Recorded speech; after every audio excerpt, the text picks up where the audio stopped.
Author's Note: Money is not evil.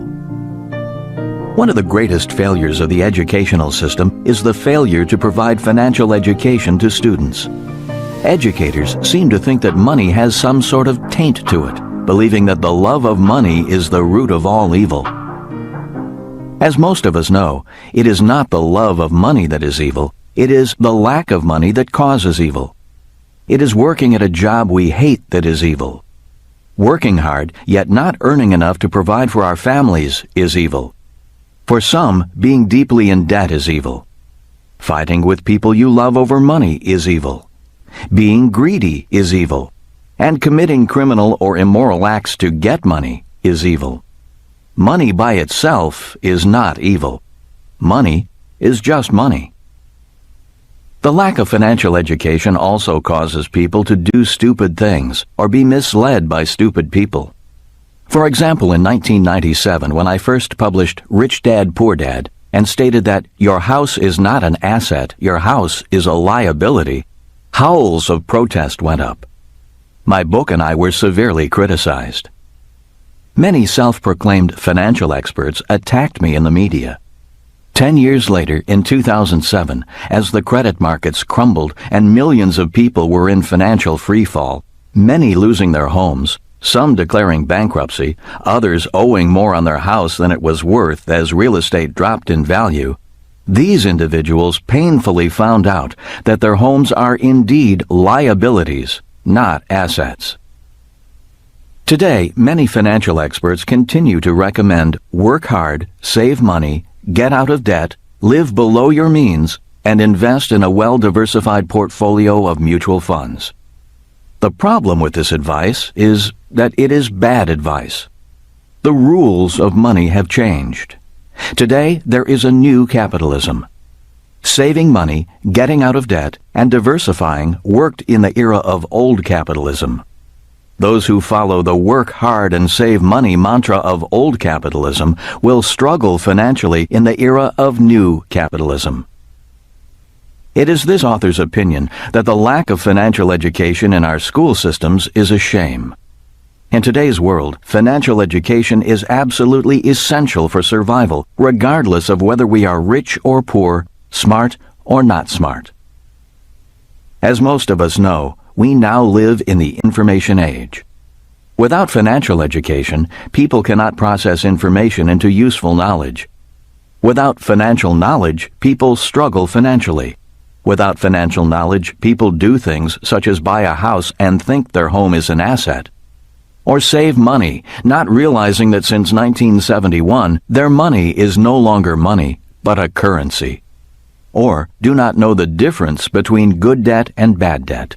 Or why the rich earn more, yet pay less in taxes. Or why the richest investor in the world, Warren Buffett, does not diversify. Without financial knowledge, people look for someone to tell them what to do. And what most financial experts recommend is to save money, get out of debt, live below your means, and invest in a well-diversified portfolio of mutual funds. Like lemmings simply following their leader, they race for the cliff and leap into the ocean of financial uncertainty, hoping they can swim to the other side. This audiobook will not tell you what to do. This audiobook is not about financial advice. This audiobook is about your becoming financially smarter so you can process your own financial information and find your own path to financial nirvana. In sum, this audiobook is about becoming richer by becoming smarter. This audiobook is about increasing your financial IQ. Introduction. Does money make you rich? The answer is no. Money alone does not make you rich. We all know people who go to work every day but fail to become richer. Ironically, many only grow deeper in debt with each dollar they earn. A friend of mine is a golfing fanatic. He spends thousands of dollars a year on new clubs and every new golf gadget that comes to market. The problem is, he will not spend a dime on golf lessons. Hence, his golf game remains the same, even though he has the latest and greatest in golf equipment. If he invested his money in golf lessons and used last year's clubs, he might be a much better golfer. The same nutty phenomenon occurs in the game of money. Billions of people invest their hard-earned money in assets such as stocks and real estate, but invest almost nothing in information. Hence, their financial scores remain about the same. This audiobook is not a get-rich-quick book or a book about some magic formula.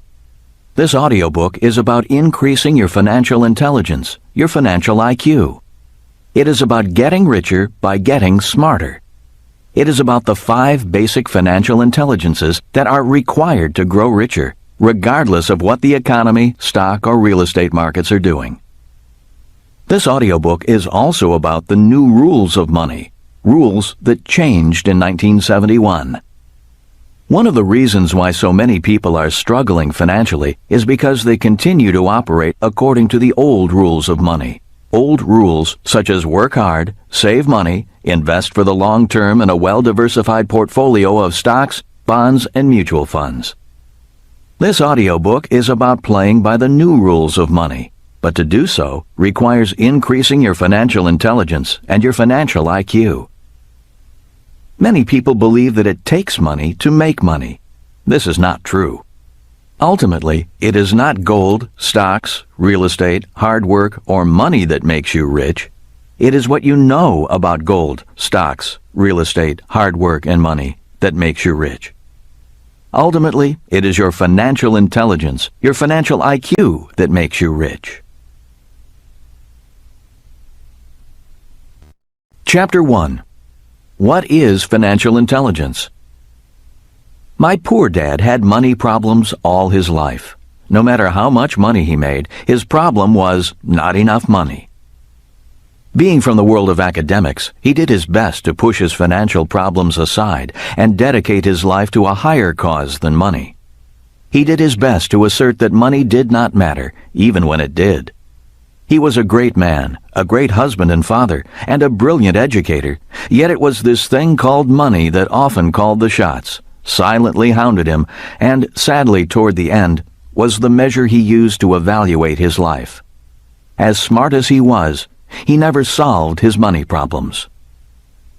My rich dad, who began to teach me about money at the age of 9, also had money problems. He solved his money problems differently than my poor dad. He acknowledged that money did matter, and he strove to increase his financial intelligence at every chance. To him, that meant tackling his money problems head-on and learning from the process. My rich dad was not nearly as academically smart as my poor dad, but because he increased his financial intelligence, my rich dad's money problem was too much money. Having 2 dads, one rich and one poor, I learned that rich or poor, we all have money problems. The money problems of the poor are not having enough money, using credit to supplement money shortages, the rising cost of living, paying more in taxes the more they make, fear of emergencies, bad financial advice, not enough retirement money. The money problems of the rich are having too much money, needing to keep it safe and invested, not knowing whether people like them or their money, needing smarter financial advisors, raising spoiled kids, estate and inheritance planning, excessive government taxes. One of my favorite commercials is for a financial services company and starts with the rapper MC Hammer dancing with beautiful women, a Bentley and a Ferrari, and an oversized mansion behind him. In the background, high-end specialty goods are being moved into the mansion. MC Hammer's one-hit wonder, "You Can't Touch This," is playing as all this is happening. Then the screen goes black and displays the words, 15 minutes later. The next scene is MC Hammer sitting on a curb in front of the same ridiculous mansion, his head in his hands, next to a sign that reads, "Foreclosed." The announcer says, "Life comes at you fast. We're here to help." The world is full of MC Hammers. We all have heard of lottery winners who win millions and then are deeply in debt a few years later, or the young professional athlete who lives in a mansion while he is playing and then lives under a bridge once his playing days are over. Or the young rock star who is a multi-millionaire in his 20s and looking for a job in his 30s. Money alone does not solve your money problems. Hard work does not solve money problems. The world is filled with hard-working people who have no money to show for it. Hard-working people who earn money, yet grow deeper in debt, needing to work even harder for even more money. Education does not solve money problems. The world is filled with highly educated poor people. A job does not solve money problems. For many people, the letters JOB stand for just over broke. There are millions who earn just enough to survive, but cannot afford to live. Many people with jobs cannot afford their own home, adequate health care, education, or even set aside enough money for retirement. What solves money problems? Financial intelligence solves money problems. Some examples of very common money problems are: I don't earn enough money. I'm deeply in debt. I have $10,000. What should I invest in? My child wants to go to college, but we don't have the money. I don't have enough money for retirement. I don't like my job, but I can't afford to quit. I'm retired and I'm running out of money. When I was a young boy, Rich Dad said to me, money problems make you smarter if you solve the problem. If you do not solve your money problem, that problem often grows into more problems. If you want to increase your financial intelligence, you need to be a problem solver. Rich Dad used the example of having a toothache to illustrate what he meant by a problem leading to other problems. He said, having a money problem is like having a toothache. If you do not handle the toothache makes you feel bad. If you feel bad, you may not do well at work because you are irritable. Not fixing the toothache can lead to further medical complications because it is easy for germs to breed and spread from your mouth. One day you lose your job because you have been missing work due to your chronic illness. Without a job, you cannot pay your rent. If you fail to solve the problem of rent money, you are on the street, homeless, in poor health, eating out of garbage cans, and you still have the toothache. While an extreme example, that story stayed with me. I realized at a young age the importance of solving problems and the domino effect caused from not solving a problem. Many people do not solve their financial problems when they are small and at the toothache stage. For example, when short of money, many people use their credit cards to cover the shortfall. Soon they have credit card bills piling up and creditors hounding them for payment. To solve the problem, they take out a home equity loan to pay off their credit cards. The problem is they keep using the credit cards. Now they have a home equity mortgage to pay off and more credit cards. To solve this credit problem, they get new credit cards to pay off the old credit cards. Soon they cannot pay their mortgage or their credit cards and decide to declare bankruptcy.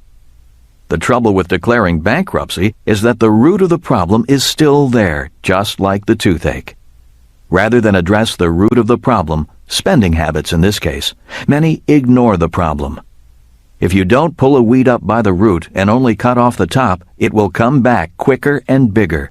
The same is true for your financial problems. While these examples may seem extreme, they are not uncommon. The point is that financial problems are a problem, but they are a solution as well. If people solve problems, they get smarter. Their financial IQ goes up. Once smarter, they can now solve bigger problems. If they can solve bigger financial problems, they get richer. The cause of poverty. Poverty is caused by a person's being overwhelmed by problems he or she can't solve. Not all causes of poverty are financial problems. They can be problems like drug addiction, marrying the wrong person, living in a crime-ridden neighborhood, not having job skills, not having transportation to get to work, or not affording health care.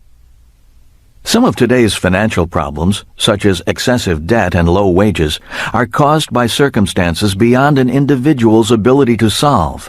Problems that have more to do with our government and a smoke and mirrors economy. For example, one of the causes of low wages is high-paying manufacturing jobs moving overseas.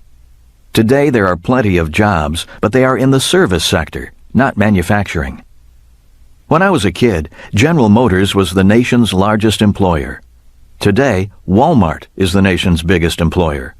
We all know that Walmart isn't known for its high-paying jobs or its generous pensions. 50 years ago, it was possible for a person without much education to do well financially.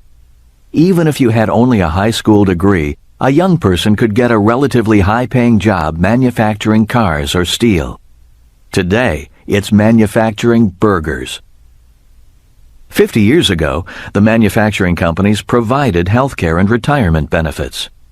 Today, millions of workers are earning less, while at the same time needing more money to cover their own medical expenses and save enough for retirement. Every day these financial problems are not solved, they grow bigger, and they stem from a larger national problem that is beyond the power of the individual to change or solve. They stem from poor economic policies and cronyism. The rules of money have changed. In 1971, President Nixon took us off the gold standard. This was a poor economic policy that changed the rules of money. It is one of the biggest financial changes in the history of the world, yet few people are aware of this change and its effect on the world economy today. One of the reasons so many people are struggling financially today is because of Nixon's actions. In 1971, the U.S. dollar died because it was no longer money. It became a currency. There's a big difference between money and currency. The word currency comes from the word current, like an electrical or an ocean current. The word means movement. In overly simple terms, a currency needs to keep moving. If it stops moving, it rapidly loses value. If the loss of value is too great, people stop accepting it. If people stop accepting it, the value of the currency plummets to zero. Historically, all currencies eventually go to zero. Throughout history, governments have printed currencies. During the Revolutionary War, the U.S. government printed a currency known as the Continental. It was not long before this currency went to zero. After World War I, the German government printed a currency in hopes of paying its bills. Inflation exploded, and the German middle class had its savings wiped out. In 1933, frustrated and broke, the German people elected Adolf Hitler to power in the hopes he would solve their financial problems. Also in 1933, Franklin Roosevelt created Social Security to solve the money problems of the American people. Although very popular, Social Security and Medicare are about to erupt into massive financial problems. If the U.S. government prints more funny money, that is, currency, to solve these two massive financial problems, the value of the U.S. dollar will die faster, and the financial problem will get bigger. This is not a future problem, it is happening now. According to a recent report by Bloomberg, the U.S. dollar has lost 13.2% of its purchasing power since George W. Bush took office in January 2001. When the rules of money changed in 1971, savers became losers and debtors became winners. A new form of capitalism emerged. Today, when I hear people saying, "You need to save more money," or "save for retirement," I wonder if the person realizes that the rules of money have changed. Under the old rules of capitalism, it was financially smart to save money. But in the new capitalism, it's financial insanity to save a currency. It makes no sense to park your currency. A currency's purpose is to acquire assets that are either appreciating in value or producing cash flow. A currency must move quickly to acquire real assets with real value, because the currency itself is rapidly declining in value. Another change in the rules of money. Another change in the rules of money occurred in 1974. Prior to 1974, businesses took care of an employee's retirement. They guaranteed the retiree a paycheck for as long as the retiree lived. As you probably already know, that is not the case any longer. Pension plans that pay an employee for life are called defined benefit or DB pension plans. Today, very few companies offer these plans. They are simply too expensive. After 1974, a new type of pension plan emerged, the defined contribution DC plan. Today, such plans are known as 401ks, IRAs, KIOs, etc. Simply put, a DC plan has no guarantee of a paycheck for life. You only get back what you and your employer contribute, if you and your employer contribute anything. The newspaper USA Today found in a survey that the greatest fear in America today is not terrorism, but the fear of running out of money during retirement. And the fear is valid. The U.S. education system doesn't equip its citizens with the financial knowledge required to successfully invest for retirement. If schools teach anything about money, they teach kids to pick a few mutual funds and pay bills on time. Hardly enough financial education to handle the financial problems we face. Beyond that, most people don't realize that the rules of money have changed, and that if they are savers, they are losers. That the rules of money have changed, that those changes make you poorer, and that they are out of your control may seem unfair, and it is. The key to becoming rich is to recognize that the system is unfair, learn the rules, and use them to your advantage. How the poor handle money problems. When it came to describing the poor, Rich Dad said, "The poor see money problems only as problems. Many feel they are victims of money. They think that if they had more money, their money problems would be over. Little do they know that their attitude towards money problems is the problem. Their inability to solve or avoidance of them only prolongs their money problems and makes them bigger. Instead of becoming richer, they become poorer. Instead of increasing their financial IQ, the only thing the poor increase is their financial problems." How the middle class handle money problems. While the poor are the victims of money, the middle class are prisoners of money. In describing the middle class, Rich Dad said, "The middle class solve their money problems differently. Instead of solving the money problem, they think they can outsmart their money problems.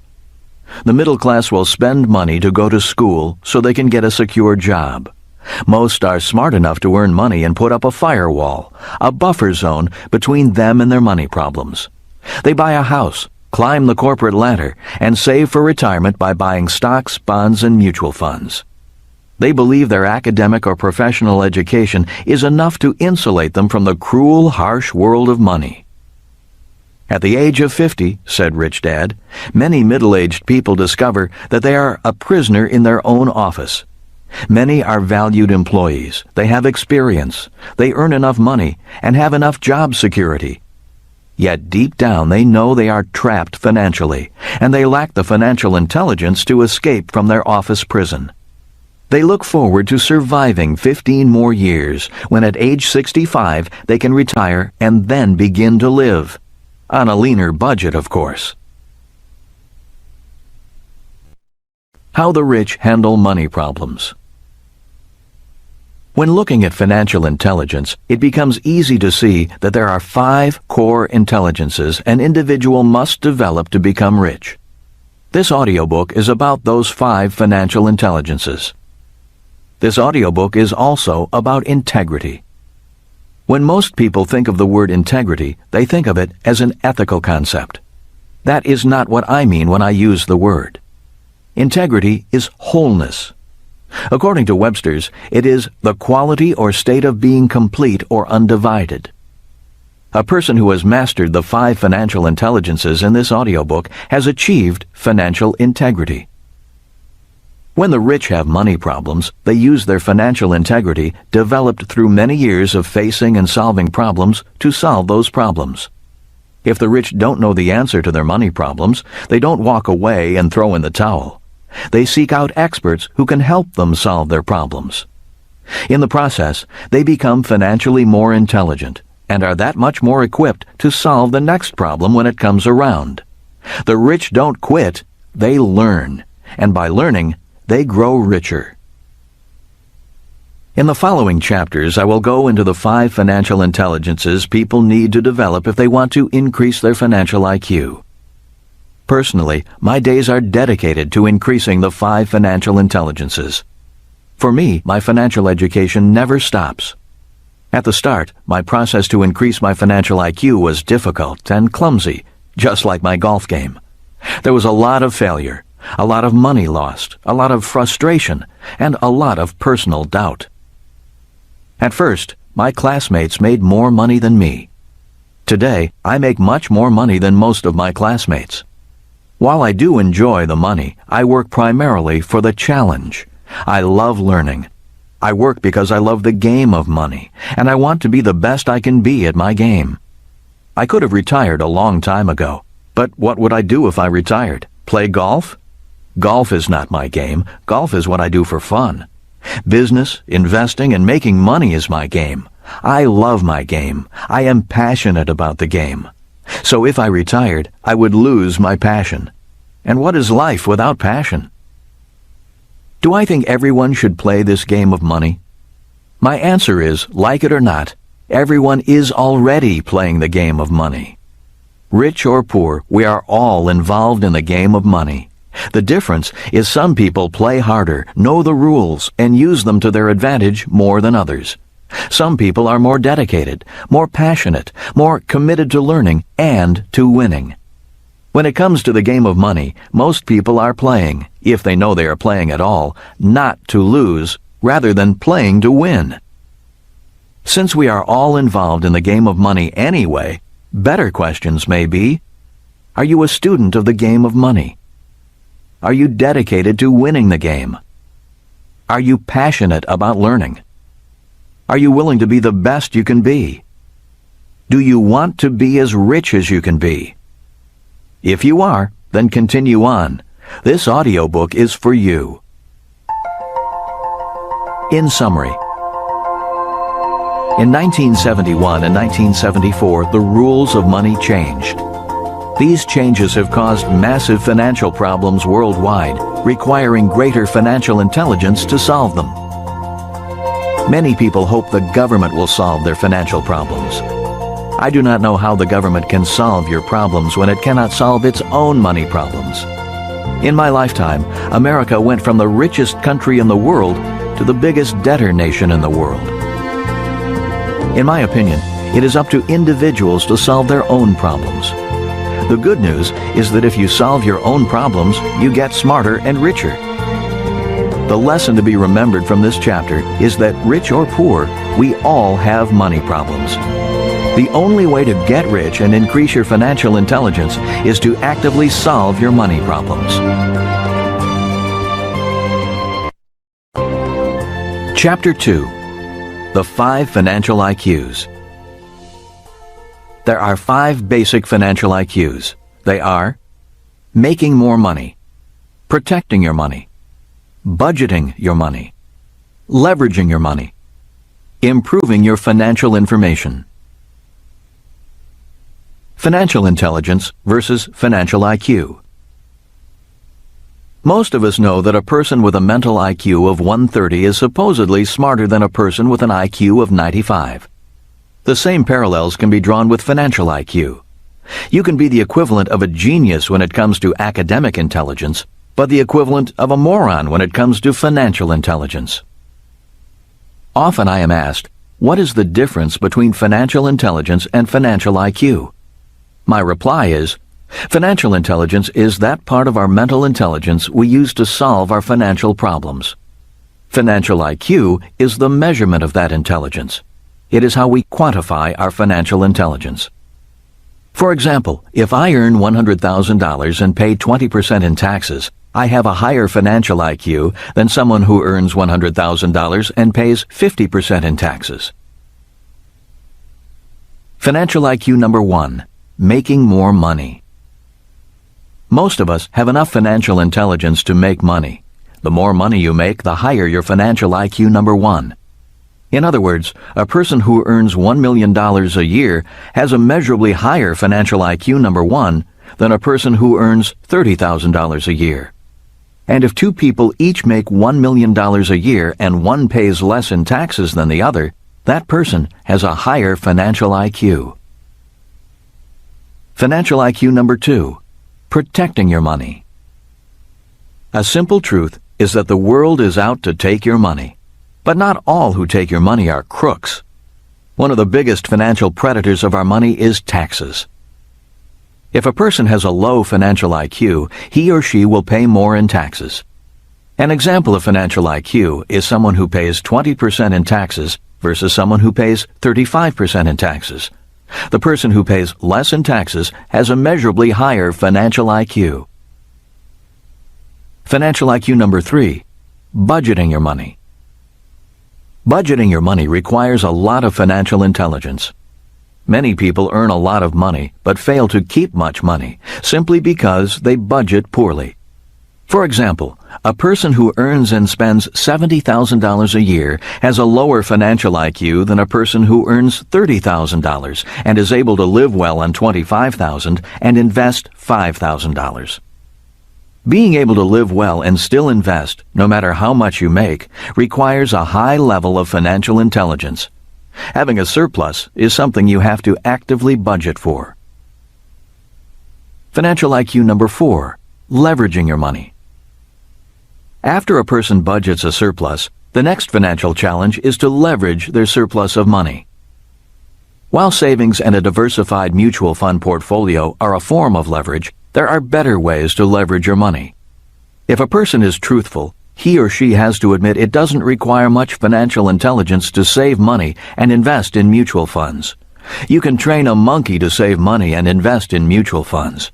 That is why the returns on those investment vehicles are historically low. Financial IQ number four is measured in return on investment. For example, a person who earns 50% on his or her money has a higher financial IQ than someone who earns 5%. One more point. Many people think that higher returns on investment require higher degrees of risk. That is not true. Later in this audiobook, I will explain how I achieve exceptional returns and pay very little, if anything, in taxes, all with very low risk. Financial IQ number five, improving your financial information. There is a bit of wisdom that goes, you need to learn to walk before you can run. This is true with financial intelligence.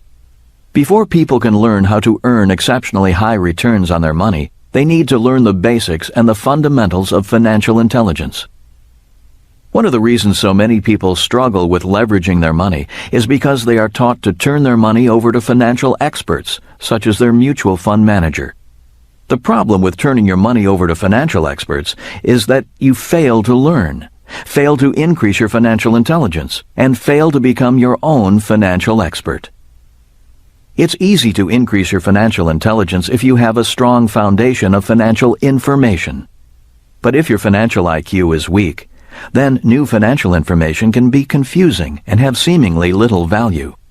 One of the benefits of being dedicated to your financial education is that over time you will be better able to grasp more sophisticated financial information, just as mathematicians are able to do complex equations after years of practicing math problems. Personally, I do pretty well when it comes to financial information. After years of study, I can sit in a room and understand most financial concepts. Yet when it comes to technology, I'm a dinosaur. I can barely use a cell phone or turn on a computer. My job in this audiobook is to make financial information as simple as possible. My promise to you is that I write only about things I have done or am currently doing. As you know, there are many teachers and authors who tell you what you should be doing, but don't do what they are advising. Many financial experts do not really know if what they talk or write about actually works. This does not mean I recommend you do exactly what I do, nor does it mean what I do will work for you. I simply want to share with you my experiences, a journey of solving financial problems that continues today. I share with you what I have learned, with the intent that it will assist you in increasing your own financial IQ number 5, improving your financial information. We have other IQs. We are all different. We have different interests and dislikes. We have different strengths and weaknesses.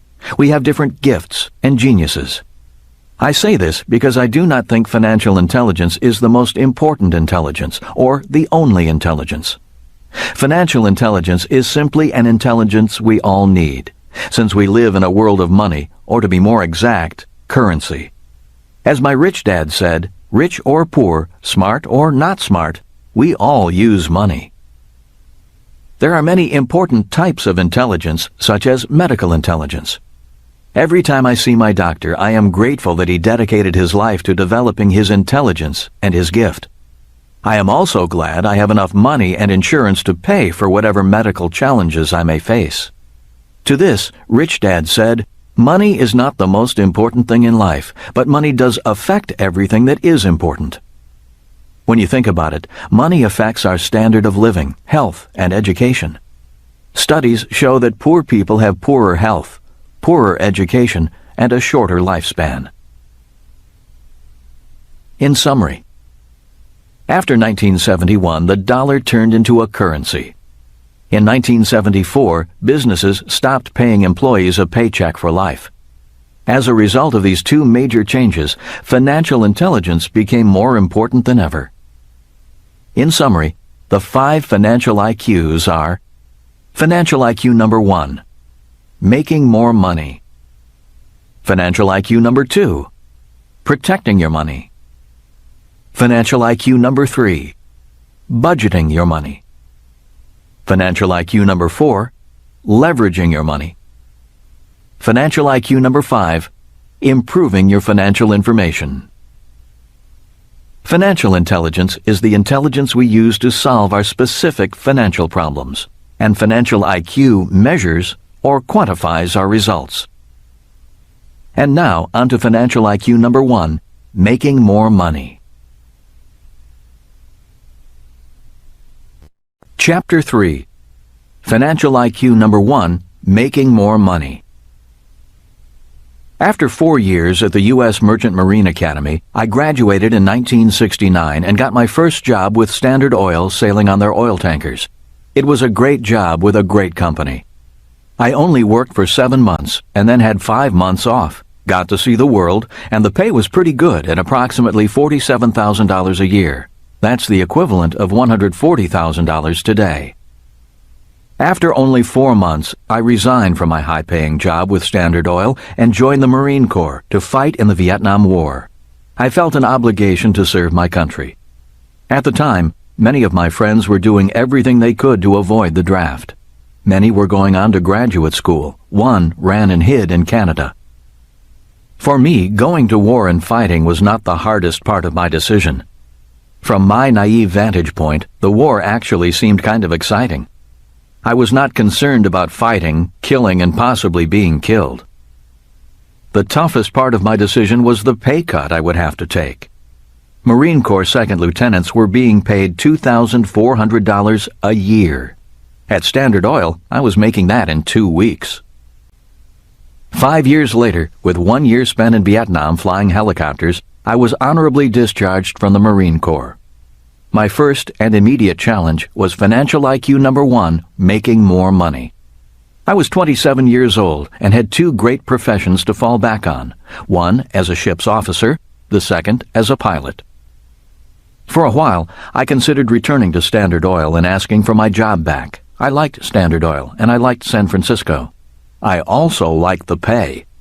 I would have started at about $60,000 a year, since Standard Oil counted my time in the Marine Corps towards seniority. My second option was to get a job as a pilot with the airlines. Most of my fellow Marine pilots were being offered great jobs with a pretty good starting pay of about $32,000 a year.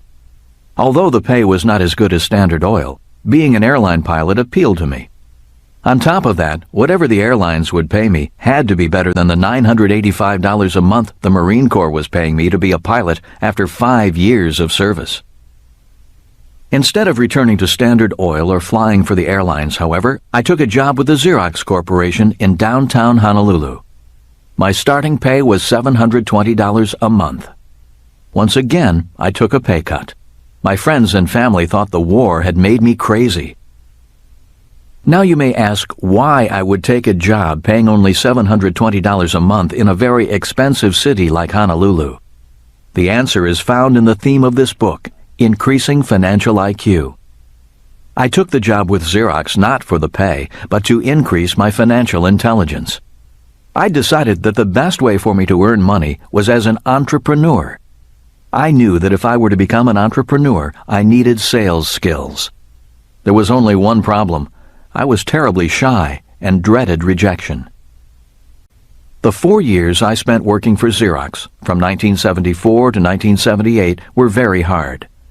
For the first 2 years I was almost fired a number of times because I couldn't sell, but I had a goal to become the top salesman in the Honolulu branch, and I faced my challenges with determination.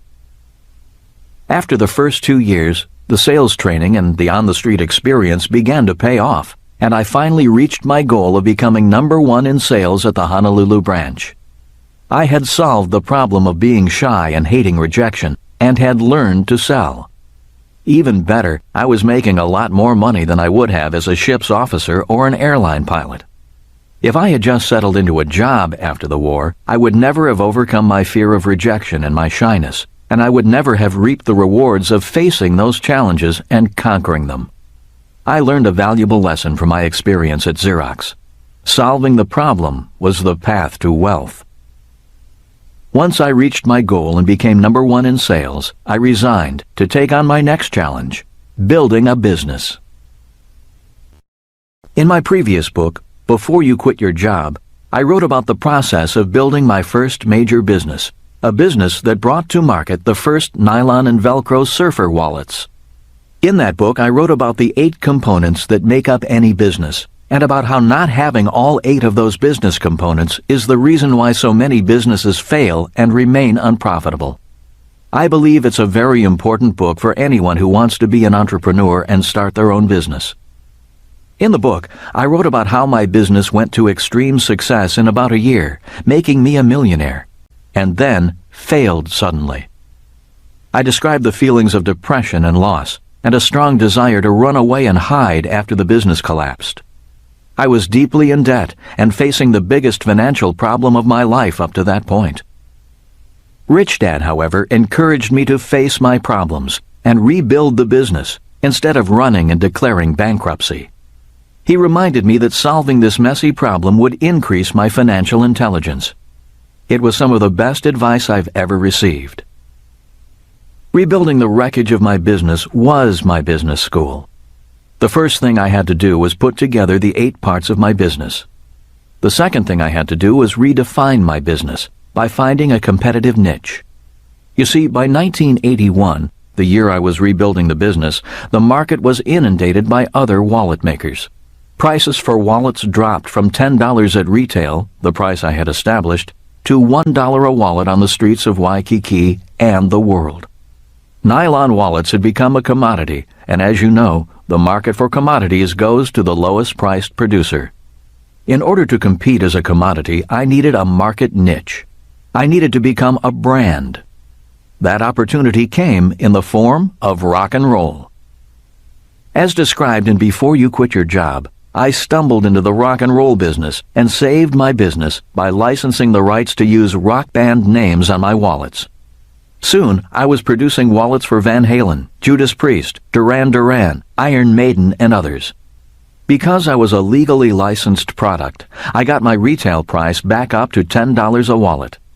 Although I now had to pay a royalty to the bands, being a legally licensed rock and roll product opened doors to retailers across America and throughout the world. My business boomed, and money came pouring back in. As I've said, the way to increase one's financial intelligence is by solving the problem in front of you. By 1981, I had solved the problem of rebuilding my business. Then, the next problem appeared: beating my low-priced competitors and the imitators who took my product and were making money while I was losing money. This problem came in the form of pirates. The very people who copied my first product, the original nylon wallet, were now copying my competitive niche. They started producing the same licensed products I was producing, selling at lower prices. only not paying a royalty to the bands. After a few months of fighting the pirates, I realized the only people getting rich were my attorneys. There is a saying that goes, "If you can't beat them, join them." Tired of hemorrhaging money in a losing battle, I fired my attorneys and flew to Korea, Taiwan, and Indonesia to join forces with the pirates. Instead of fighting them in court, which was costing me much more money than I was making, I licensed my competitors to produce my wallets for me. My production costs dropped, my legal fees went down, and I had better factories behind me. I could now do what I did best: sell. Business boomed again. Soon our products were in department stores and at rock concerts. In 1982, a new television channel hit the airwaves, MTV. Our business went through the roof, and once again, money poured in. In January of 1984, I sold my share of the rock and roll nylon wallet business to my two partners. Kim and I left Hawaii and moved to California to start our business education company. I had no idea there would be such a difference between selling a product and selling education. 1985 was the worst year of our lives. Our savings ran out, and soon the problem of not enough money was a major one. I'd been broke before, but Kim hadn't. That she stayed with me is a testament to her character, not my good looks. Yet we worked together and built an international business teaching entrepreneurship and investing with offices in the U.S., Australia, New Zealand, Singapore, and Canada. In 1994, Kim and I sold the business and retired with enough passive income from our real estate investments to support us for the rest of our lives. But we got bored. After our brief retirement, Kim and I produced our board game Cash Flow in 1996, and Rich Dad Poor Dad was released as a self-published book in 1997. In mid-2000, Oprah Winfrey had me on her program for an hour, and the rest is history. Today, the Rich Dad Company is an international business. Much of the success is due to lessons learned from the failures and successes of my previous businesses. If I hadn't learned from solving my problems, I would never have made it this far. If I had thrown in the towel and let circumstances overwhelm me, you wouldn't be listening to this audiobook right now. Every goal has a process.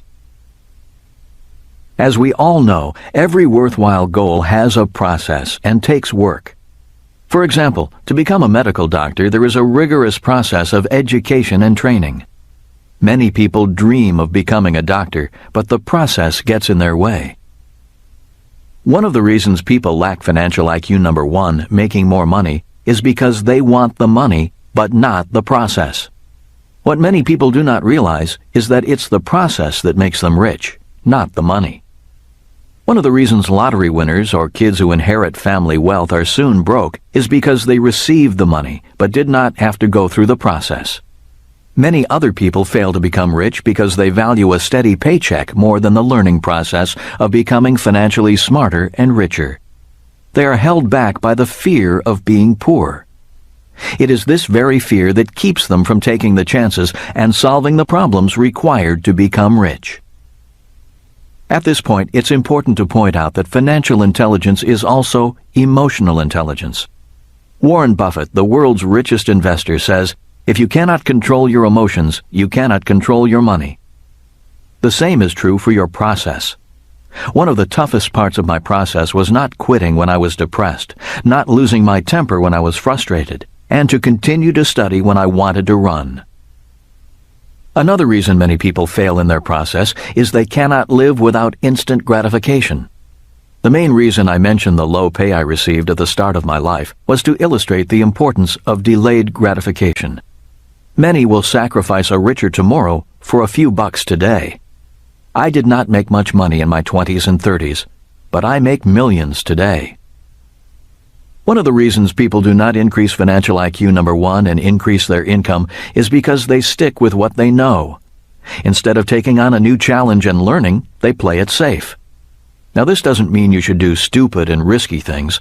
There are many things we could do but choose not to. My point is that I chose my next challenge carefully, not haphazardly. I asked myself, What will my life be like if I take on this challenge and succeed? It's the same question I ask you to ask yourself. Helen Keller, the subject of the great movie The Miracle Worker, once said, "Life is a daring adventure, or nothing." I agree. In my opinion, one way to increase your financial intelligence, number one, is to look at life as a learning adventure. For too many people, life is about playing it safe, doing the right things, and choosing job security over life. Your life does not have to be risky or dangerous. Life is about learning, and learning is about adventure. That is why I didn't go back to sailing ships or flying planes, even though I loved both professions. It was time for a new adventure. Intelligence is not about memorizing old answers and avoiding mistakes, behavior our school system defines as intelligent. True intelligence is about learning to solve problems in order to qualify to solve bigger problems. True intelligence is about the joy of learning rather than the fear of failing. One of the reasons I make more money than my classmates who sailed ships or flew planes is because they worked for paychecks. I, on the other hand, wanted to build assets as an entrepreneur and acquire assets as an investor. In other words, if you look at the 4 types of people in the cash flow quadrant, employees and self-employed workers focus on the income column of their financial statement, and big business owners and investors focus on the asset column. One of the hardest things to get across to an employee or the self-employed worker is that a big business owner or investor doesn't work for money. A big business owner or investor technically works for free. Employees and the self-employed work to be paid, and they must be paid before they work. Working for free, possibly for years, is not in their emotional or professional makeup. As a general rule, they do not work to build or acquire assets. In accounting terms, an employee or self-employed works for earned income, and a big business or investor works for passive or portfolio income. In the next chapter on Financial IQ number 2, Protecting Your Money, you will find out why the kind of income a person works for makes a big financial difference. Earned income is the hardest income to protect from financial predators. That is why working for earned income is not the financially smartest thing to do. Many self-employed people do not own a business. They own a job. If self-employed people stop working, their income also stops or declines. By definition, a job is not an asset. Assets put money in your pocket, whether you work or not. Why the rich get richer. One of the reasons the poor and middle class struggle is that they work for money and a steady paycheck. The problem with that is you have to work harder, longer, or charge more to make more money. The problem with physically working harder and longer is that we all have a finite amount of time and energy. One of the reasons why the rich get richer is that every year they work to build or acquire more assets. Adding more assets does not require working harder or longer. In fact, the higher a person's financial IQ, the less he or she works while acquiring more and better quality assets. You see, assets work for the rich by producing passive income. Every year, Kim and I set goals as to how many new assets we want. We do not set goals to make more money. When Kim first started investing in real estate in 1989, she had a goal of 20 residential properties in 10 years. At the time, it seemed like a major task. She started with a 2-bedroom, 1-bath house in Portland, Oregon. 18 months, not 10 years later, she blew past her goal of 20 properties. After she reached her goal, she sold the units, taking capital gains of over $1 million and upgraded for bigger and better units in Phoenix, Arizona, tax-free. In 2007, her personal goal is to add an additional 500 rental units to her portfolio. She already has over 1,000 units paying her passive income, the least taxed income every month. She makes more money than most men, and she has accomplished all of this as an entrepreneur in the investor quadrant. My focus is to increase my cash flow from business assets and commodities. I invest heavily in oil, gold, and silver companies. As an educational entrepreneur, each time I write a book, I receive income for years in the form of royalties from approximately 50 publishers in different parts of the world. I do not write about this to brag. In fact, I hesitate to disclose our wealth and how we made it. There are people who resent those who make a lot of money. As you will find out in the next chapter on financial predators, it's dangerous to let people know you are rich. One big reason why I risk disclosing what we do and make is because Kim and I are committed to your financial education and increasing your financial IQ. A massive problem with financial education is that most of the people selling or sharing financial education come from the employee and self-employed quadrants. Most are not really rich. Many are journalists who write about money but have little money themselves. Many of these financial experts have retirement plans filled with stocks, bonds, and mutual funds. Many are counting on the stock market for financial survival and will be wiped out if there is a massive market crash during their retirement. Many will struggle if the U.S. dollar continues to decline in purchasing power and inflation takes off. In short, many financial experts handing out financial advice do not know if their retirement plans will work. If they did, many would have retired. Kim and I know our retirement plan works. We know because passive income pours in every month from our assets. We are not putting money in savings, bonds, or mutual funds for the future. If we are wiped out, which is always possible, our real asset will be our financial IQ. We can rebuild again because we focused more on learning rather than earning. We learned to manage our own money rather than turn our money over to a so-called financial expert. People will pay money for you to solve their problems.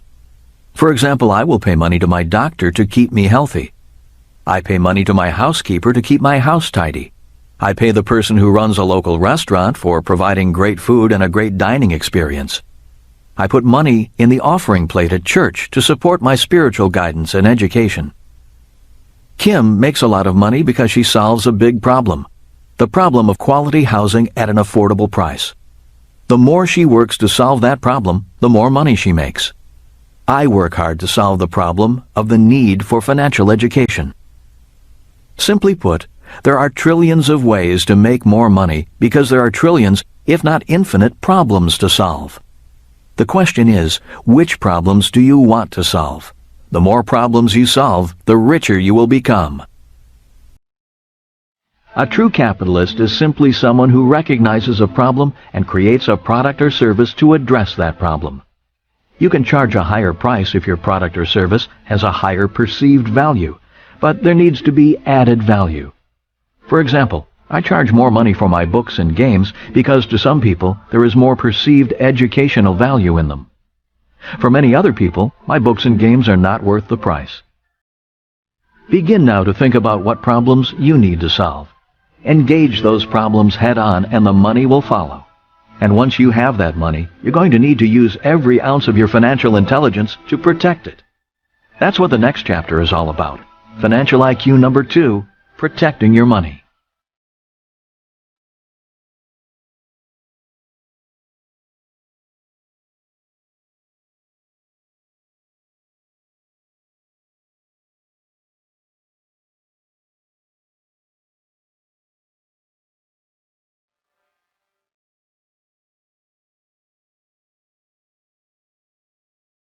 Chapter 4.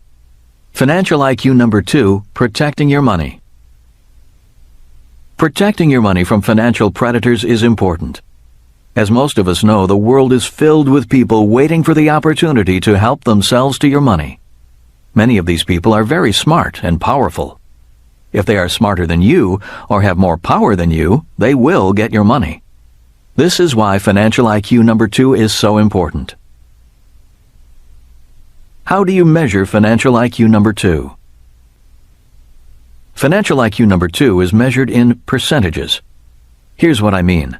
The following are 3 examples of 3 different percentages. Number 1.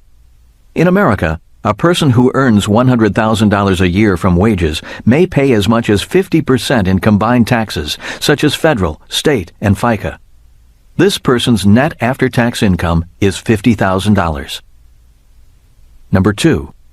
Another person earns $100,000 income from their investments and pays 15% in taxes.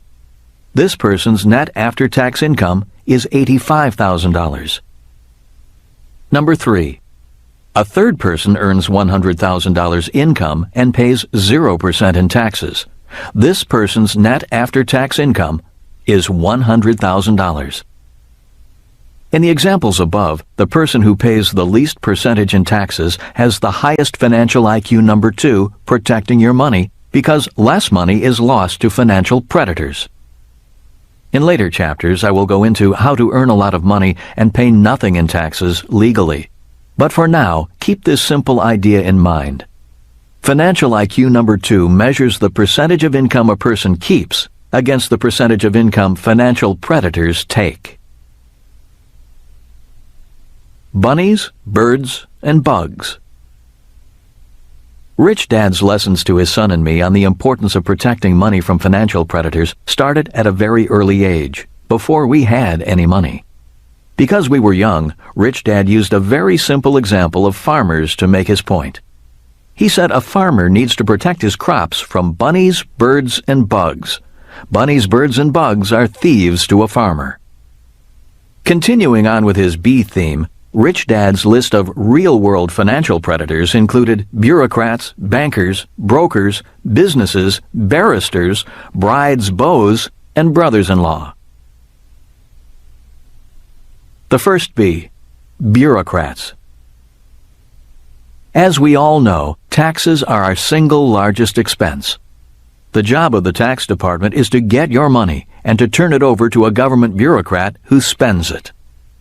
This is one reason why financial IQ number 2 is so important. You cannot become rich if all the money you make is taken from you by financial predators. Taxes are important. Before going on, I need to say that I am not against the government or paying taxes. Rich Dad said, taxes are an expense for living in a civilized society.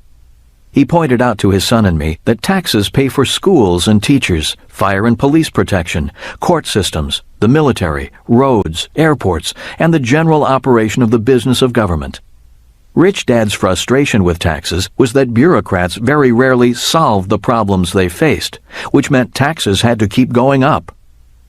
Realizing that we will only pay more in taxes, Rich Dad's philosophy was, a bureaucrat's job is to get their hands deeper in your pockets legally, and your job is to have them take as little as possible legally. Which political party is better? Just so you know, I am not Republican or Democrat, conservative or liberal, socialist or capitalist. When asked, I simply reply that I am all of the above. For example, as a capitalist, I want to make a lot of money and pay as little in taxes as possible. As a socialist, I make tax-deductible donations to charities and worthy causes, and I want my taxes to provide for a better society and care for those who truly cannot care for themselves. Many people believe that Republicans are better than Democrats when it comes to money. The facts do not support their belief. Republicans say Democrats tax and spend. Republicans, on the other hand, borrow and spend. The net result, regardless of party, is increasing long-term national debt, a debt that will be passed on to future generations in the form of higher taxes. In 1980, Republican President Reagan gave us supply-side economics, that is, voodoo economics. The new economic theories promoted by the great communicator Reagan, an actor, not an economist, were the illusion that we could cut taxes and continue to pay the government's bills by borrowing money. This is the same as taking a cut in pay and using credit cards to pay bills. When Thomas Gale Moore, then a member of President Reagan's Council of Economic Advisers, noticed that the United States was crossing the creditor-debtor threshold in the mid-1980s, he said not to worry, we can pay off anybody by running a press. Because of the 1971 change in our money and Reagan's supply-side economics, the national debt of the U.S. exploded. By the end of Reagan's reign, the federal debt was $2.6 trillion. President Reagan's vice president, the first George Bush, realizing the national debt was exploding due to the loss of revenue from Reagan's tax cuts, ran for president promising, "Read my lips, no new taxes." After he was elected, he raised taxes and was not re-elected. Then President Clinton, a Democrat, entered office. After having a little trouble with his zipper, he left office claiming to have balanced the budget and not increased the national debt. Of course, just as he lied about his sex life, he lied about balancing the budget. He balanced the budget by counting tax dollars for Social Security and Medicare as income. Instead of the money going into the Social Security Trust Fund, he spent it. Clinton, however, did speak one truth during his term of office. He admitted that there was no such thing as a Social Security Trust Fund. During his presidency, Medicare began to operate in the red, meaning more money was going out than coming in. Soon, Social Security will be in the same predicament as 78 million baby boomers begin to retire in 2008. Enter the second President Bush. Uniting the world after 9/11, he then used his popularity to wage war against Iraq on unsubstantiated claims. Today, he is one of the most unpopular presidents in history. Not only was the war a disaster, but in order to prevent a disaster in the economy, the Federal Reserve Bank cut interest rates and flooded the world with funny money under his watch. After just 5 years in office, President Bush has borrowed more money than all U.S. presidents in history combined. The current subprime crisis is the fruit of his economic policies. All of this is to say, it doesn't matter which party is elected into office. If it's Democrats, they will probably tax and spend. If it's Republicans, they will probably borrow and spend. The net result is the same: greater debt, bigger financial problems, and higher taxes. All funded by taking as much of your money as possible. The second B, bankers. Banks were created to protect your money from bandits. But what if you found out your banker was a bandit? What if you found out that the very people you entrusted with your money were siphoning off more money than you knew about, and doing it legally? While he was New York Attorney General, New York Governor Eliot Spitzer investigated a number of investment banking firms and large mutual fund companies, finding them guilty of several illegal practices. The very people the public entrusted with its money were skimming a little more money than they should have been. The guilty companies were fined a trifling amount compared to the dollar amounts they took.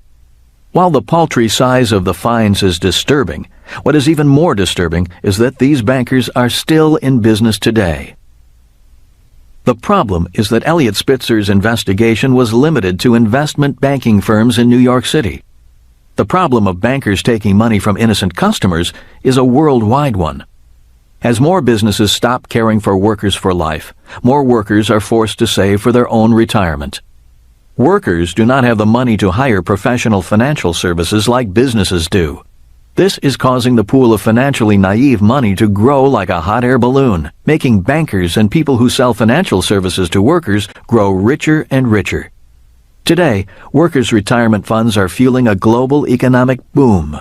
Retirement funds are an ocean of money, unprecedented in world history, guarded by bankers, not you.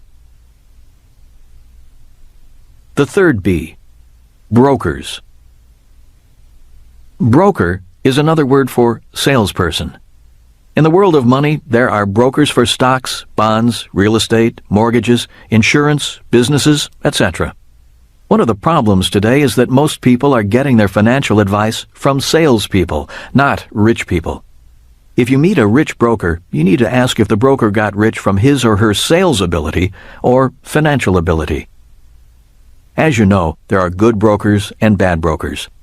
Simply put, good brokers make you richer, and bad brokers make excuses. The following is an abbreviated list of things that helped us find and keep good brokers. We look for brokers who were also students of their profession. We want to know if they invest in what they sell. After all, why should you invest in what they're selling if the broker doesn't have the confidence to invest in the same stocks? We wanted a relationship, not a transaction. Many brokers only want to sell. The fourth B, Businesses. All businesses have something to sell. If they do not sell, they are out of business. I often ask, is this business's product or service making me richer or poorer? One of the reasons so many struggle financially is they buy products that make them poorer, and then make themselves even poorer by paying for that product for years with high-interest credit cards. If you want to be rich, become a customer of businesses that are dedicated to making you richer.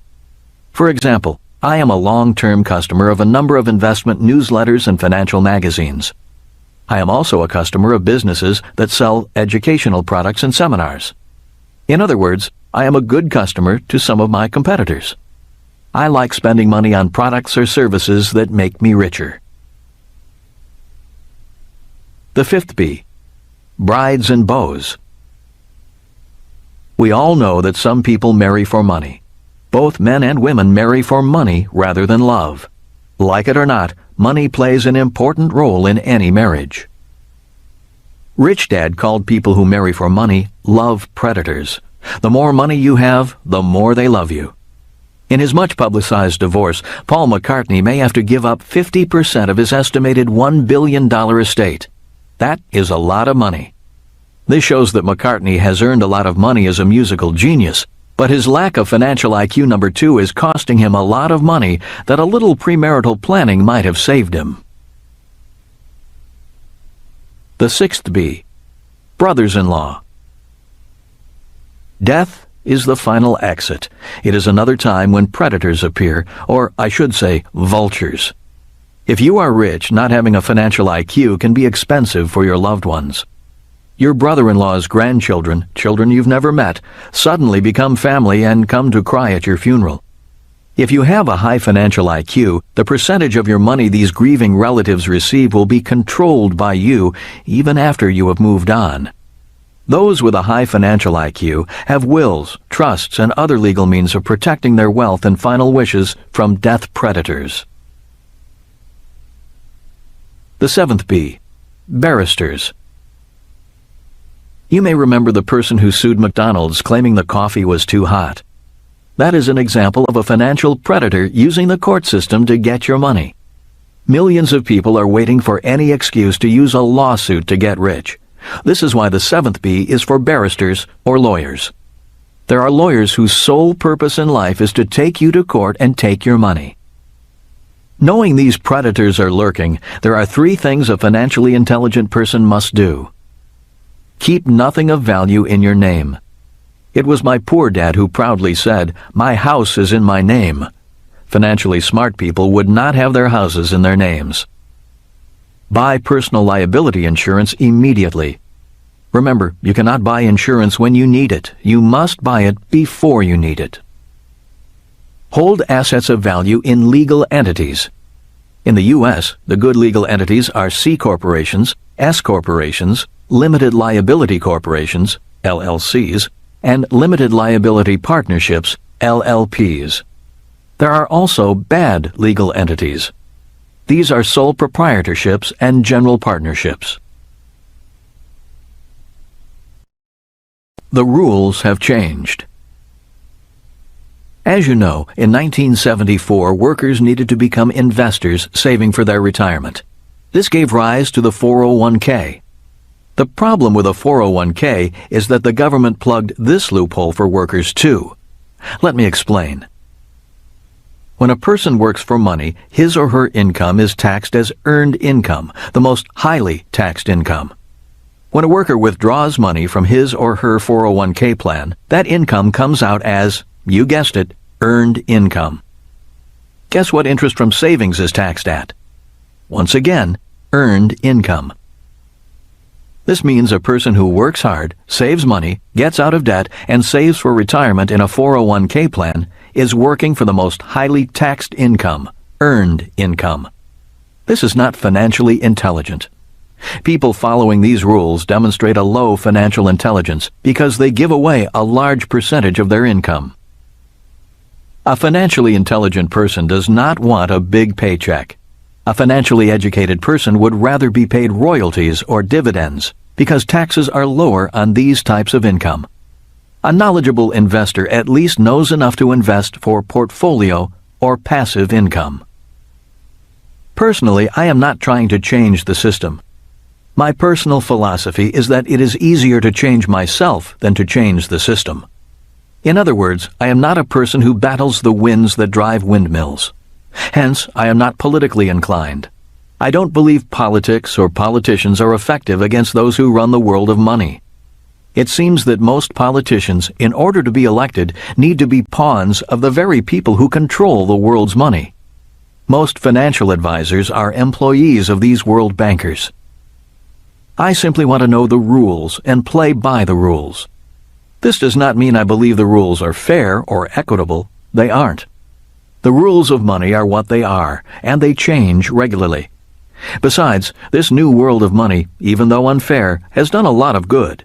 It has brought tremendous wealth and new products to the world, raising the standards of living everywhere. Quality of life for billions of people is improving. Money has done a lot of good. Unfortunately, these changes have come at great expense to many countries, our environment, and many people. Many have become very rich taking advantage of the financially naive. Many have become rich by taking the wealth of others. This is why financial IQ number 2, protecting your money, is a very important financial intelligence. Ignorance is bliss, and that's what the financial predators are banking on, your ignorance making them blissfully rich. Chapter 5. Financial IQ number 3, budgeting your money. My poor dad often advised, live below your means. My rich dad said, if you're going to be rich, you need to expand your means. In this chapter, you will find out why living below your means is not a financially intelligent way to become rich. You will learn about budgeting, and that there are two kinds of budgets. One is a budget deficit, and the other is a budget surplus. The reason financial IQ number 3 is so important is because learning how to budget for a surplus is the key to becoming rich and staying rich. A budget is a plan. One of the definitions of the word budget is a plan for the coordination of resources and expenditures. Rich Dad said a budget is a plan. He went on to say most people use their budget as a plan to become poor or middle class rather than a plan to become rich. Most people operate their lives on a budget deficit rather than a budget surplus. If you want to be rich, choose a budget surplus and create one by increasing income, not reducing expenses. A budget deficit. I have a friend in Atlanta who makes a lot of money. He has to make a lot of money. If he stops making a lot of money, his money problems will eat him alive. He has chosen to create a budget deficit. Every time Dan makes more money, he either buys a bigger house, a newer car, or takes an expensive vacation with the kids. He has another bad habit. Every 10 years or so, he marries a younger woman and has a new child. Dan grows older, but his wives are always about the same age, 25. Dan is an expert at taking a lot of money and making his money problems worse through deficits. A budget surplus. The second financial choice is to plan for a budget surplus. After making money, financial IQ number 1, and protecting your money, financial IQ number 2, learning how to budget for a surplus is essential for achieving financial integrity. The following are a number of lessons I have learned from my rich dad and other wealthy people about budgeting for a budget surplus. Budget tip number 1. A budget surplus is an expense. This is one of the best financial lessons my rich dad passed on to his son and me. Pointing to the financial statement, he said, you have to make a surplus an expense. In Rich Dad, Poor Dad, I wrote about the importance of paying yourself first. Most people know they should save, tithe, and invest. The problem is, after paying their expenses, most people don't have any money left to do so. In other words, most of the middle class's financial priorities are: priority number 1, get a high-paying job. Priority number 2, make the mortgage and car payments. Priority number 3, pay bills on time. Priority number 4, save, tithe, and invest. In other words, paying themselves first is their last priority. In order to create a budget surplus, a surplus must be a priority. The best way to make a surplus a priority is to reprioritize your spending habits. Make saving, tithing, and investing at least priority number 2, and list them as an expense on your financial statement. I know most of you can agree with the logic of what I am saying and agree that people need to make saving, tithing, and investing a higher priority. I also know this is easier said than done. So let me tell you how Kim and I handled this problem. Soon after we were married, we had the same financial problems many newlyweds have. We had more expenses than income. To solve this problem, we hired Betty the bookkeeper. Betty was instructed to take 30% of all income off the top as an expense and put that money in the asset column. Using simple numbers as an example, if we had $1,000 in income and $1,500 in expenses, Betty was to take 30% of the $1,000 and put that money in the asset column. With the remaining $700, she was to pay the $1,500 in expenses. Betty nearly died. She thought we were nuts. She said, "You can't do that. You have bills to pay." She almost quit. You see, Betty was a great bookkeeper, but she budgeted like a poor person. She paid everyone else first and herself last. Since there was rarely anything left over, she paid herself nothing. Her creditors, the government, and bankers were all more important than Betty. Betty argued and fought. All of her training told her to pay everyone else first. The thought of not paying her bills or taxes made her weak in the knees.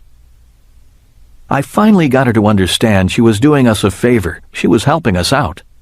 I explained to her that she was helping us solve a very big problem, the problem of not having enough money. And as you know, solving problems make us smarter. When she understood she was actually creating income through expense, she was willing to go along with our plan to create a budget surplus. For every dollar of income, Betty would take 30 cents and put it in savings, tithing, and investing. With the 70 cents from every dollar left, she was to pay taxes, liabilities such as our mortgage and car payments, and then our bills, such as electricity, water, food, etc. Needless to say, for a long time we came up short every month. There were some months Kim and I came up as much as $4,000 short. We could have paid the $4,000 from our assets, but that was our money. The asset column belonged to us. Instead of panicking, Betty was instructed to sit down with us and let us know how short we were each month. After taking a deep breath, Kim and I would then say, "It's time to get back to financial IQ number 1, making more money." With that, Kim and I would hustle around doing whatever we could to make more money. Kim, with her marketing background, often called businesses and offered to consult with them on their marketing plans. She also took modeling jobs and sold a line of clothes. I offered to teach investment or sales and marketing classes. For a few months, I trained sales teams at a local real estate company. I even made money by helping a family move and by clearing some land for another family. In other words, we swallowed our pride and did whatever it took to make the extra money. Somehow we always made it, and somehow Betty stuck with us and assisted us with our problem, solution, and process, even though she worried more about us than we did. Unfortunately, Betty could help us, but was unwilling to help herself. Last we heard, she retired and moved in with her single daughter.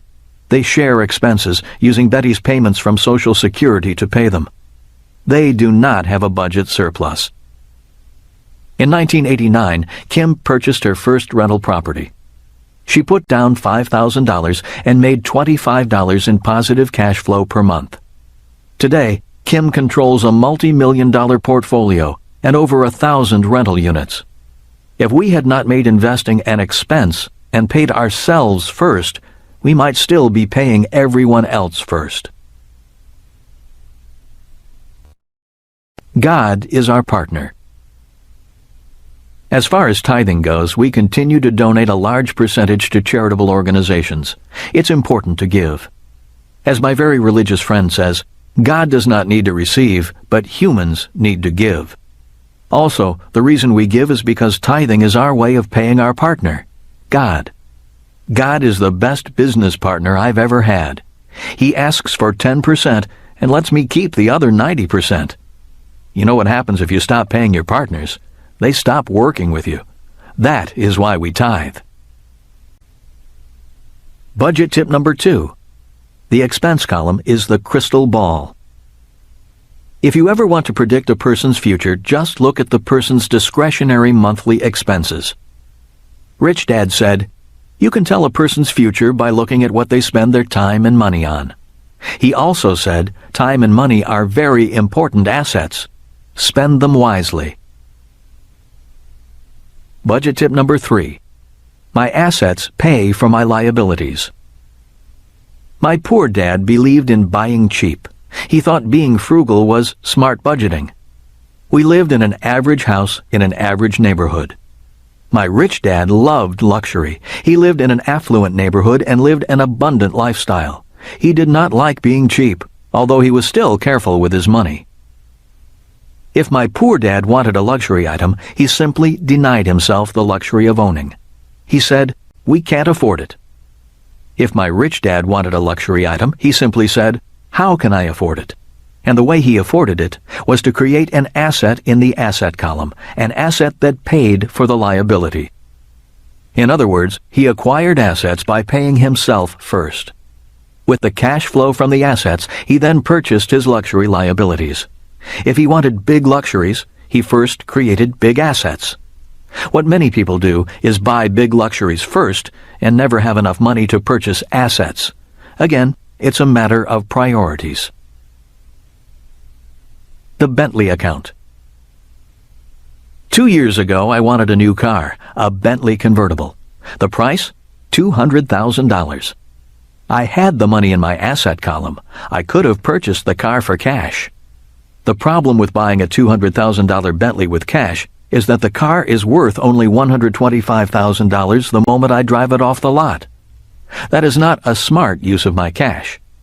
Instead of spending my cash, I called my stockbroker Tom and authorized him to convert some of my gold and silver shares into $200,000 cash. His job was to take the $200,000 and turn it into $450,000. The project was named the Bentley account. It took Tom about 8 months, but he finally called and said, "You can buy your Bentley." I then wrote a check and paid for the Bentley with the cash that had been created by my assets. The reason I needed the account traded up to $450,000 is because the extra $50,000 was to offset the taxes on the capital gains and the commission that Tom made. At the end of the day, I had my Bentley, and I still had the original $200,000. If I had just paid cash for the Bentley without trading the account, I would have lost my $200,000 in cash assets, and I would have lost an additional $75,000 due to the instant depreciation when I drove the car off the lot. In the chapter on Financial IQ number 2, Protecting Your Money, I wrote about how good brokers can make you rich and bad brokers make excuses. The Bentley account is an example of a good broker making me rich and happy, allowing me to afford the luxuries of life. So keep looking for a good broker if you don't already have one. At this point, it might be beneficial to remind you what an asset and a liability are.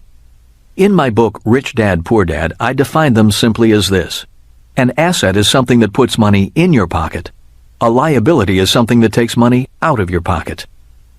There's nothing wrong with enjoying liabilities as long as you continue to pay yourself first and purchase them through the income generated by your assets. In the previous example, I used my assets to purchase my liability, and at the end of the day, I still had my asset and my Bentley. Budget tip number 4, spend to get rich. When the going gets tough, most people cut back rather than spend. This is one reason why so many people fail to acquire and maintain wealth. For example, in the world of business, when a company's sales begin to drop, one of the first things the accountants do is cut back on spending. And one of the first things they cut back on is spending on advertising and promotion. With less advertising and promotion, sales drop, and the problem gets worse. One sign of high financial intelligence is knowing when to spend and when to cut back. When Kim and I realized we were in trouble, instead of allowing our bookkeeper Betty to cut back and pay bills first, we went into full-scale sales, marketing, and promotion. We spent time, money, and energy increasing our income. The lesson my rich dad taught me about financial intelligence is really about being resourceful. He taught his son and me to be resourceful and turn problems into opportunities. He said, "When I was a kid, I was poor. I am rich today because I saw being poor as an opportunity, a very important resource God gave me to use to become rich." Financial IQ number 3, budgeting your money, like financial IQ number 2, protecting your money, is measured in percentages, the percentage of income that reaches your asset column. If taking 30% of your income is too hard, then start with 3%. For example, if you earn $1,000, instead of allocating $300 or 30% to your asset column, then direct 3% or $30 toward your asset column. If this 3% makes life harder, that's good. A hard life is good if it makes you more resourceful. The higher percentage you direct to your asset column, the higher your financial IQ. Today, Kim and I direct approximately 80% of our income directly into the asset column and do our best to survive on 20%. Also, we never say we cannot afford it, and we refuse to live below our means. By continuing to keep things challenging, we become more resourceful, creating a more abundant life and a budget surplus.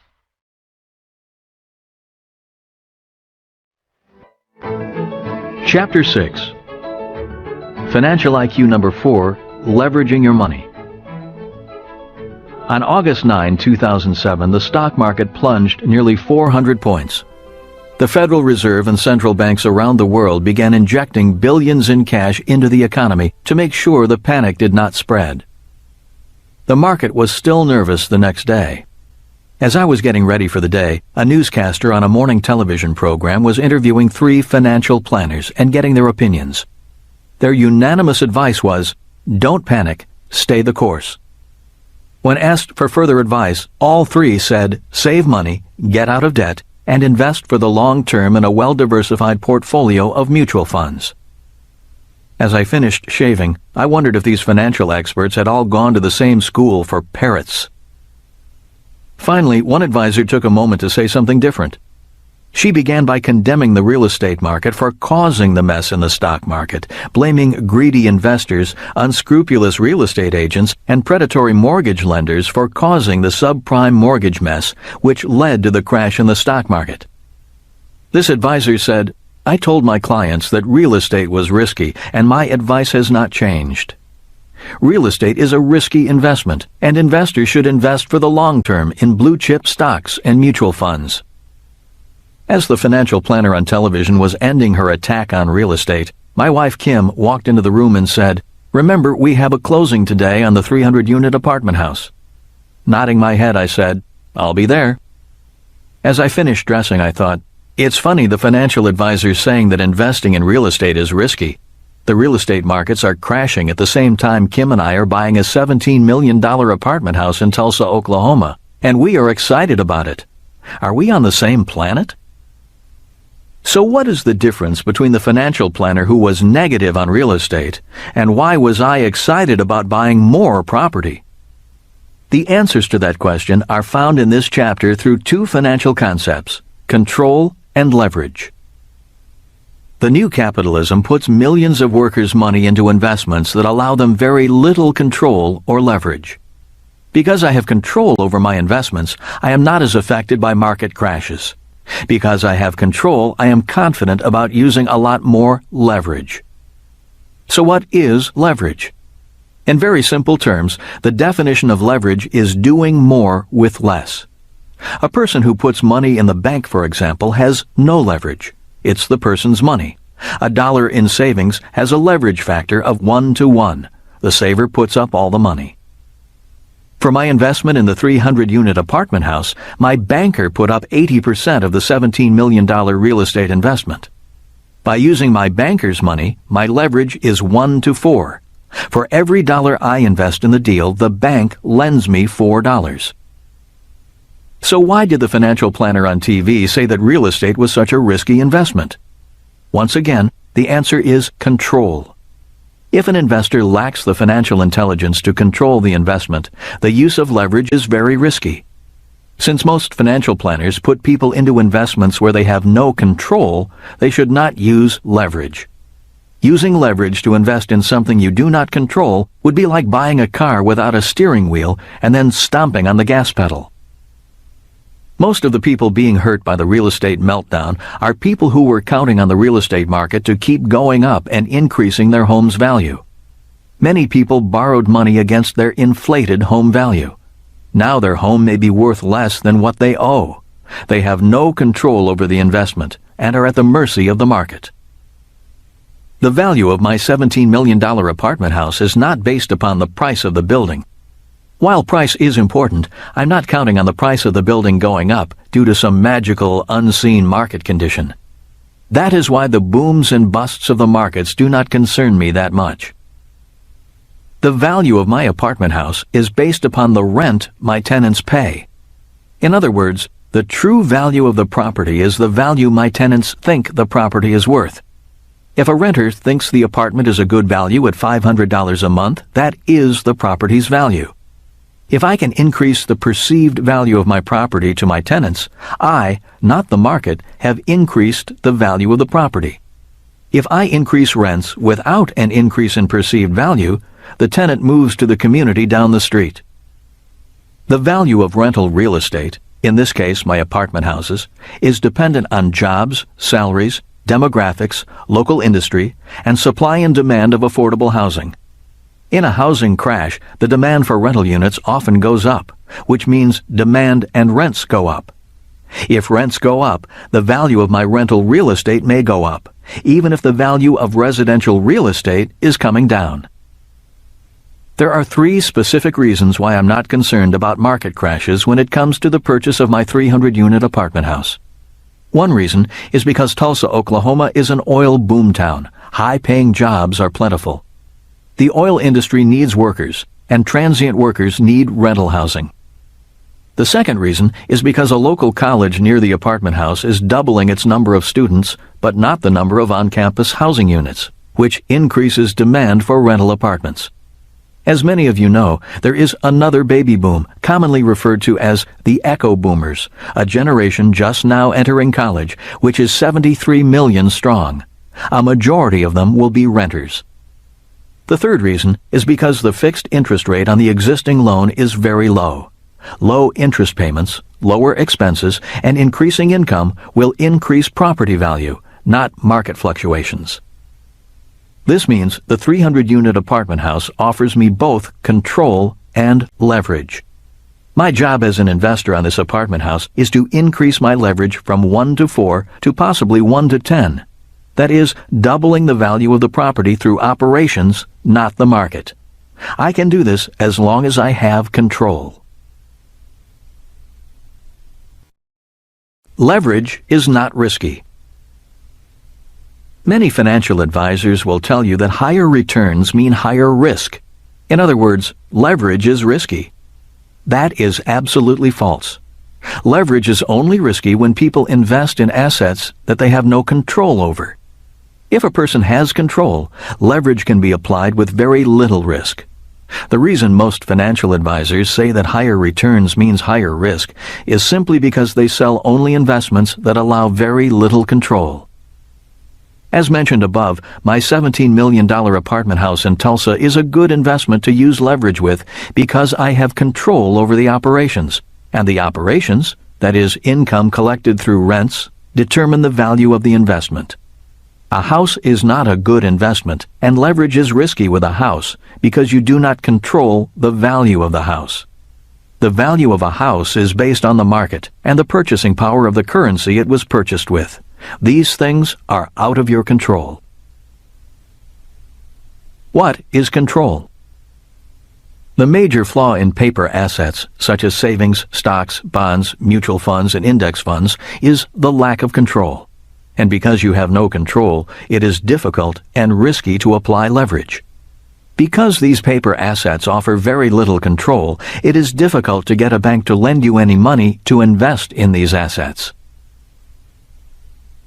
Financial intelligence is the key to control. Financial intelligence is the key to control.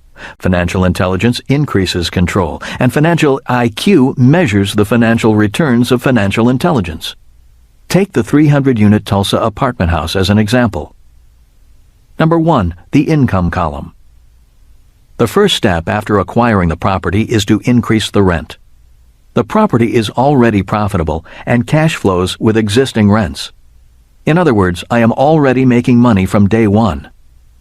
Even so, the objective or business plan is to raise the rent per unit to an additional $100 a month over the next 3 years by the following means. Raising the existing rents that are under market. Installing washers and dryers in all the units and charging extra for rent. Completing improvements to the property like landscaping and new paint. All of these can be completed by using the bank's money, not mine. When we provided the bank our business plan, these improvements were part of it and were factored into the total loan amount. Multiplying 300 units by $100 over 3 years, this increases the entire project's monthly income by $30,000 a month, or an additional $360,000 a year. This increase in income is an example of control and leverage.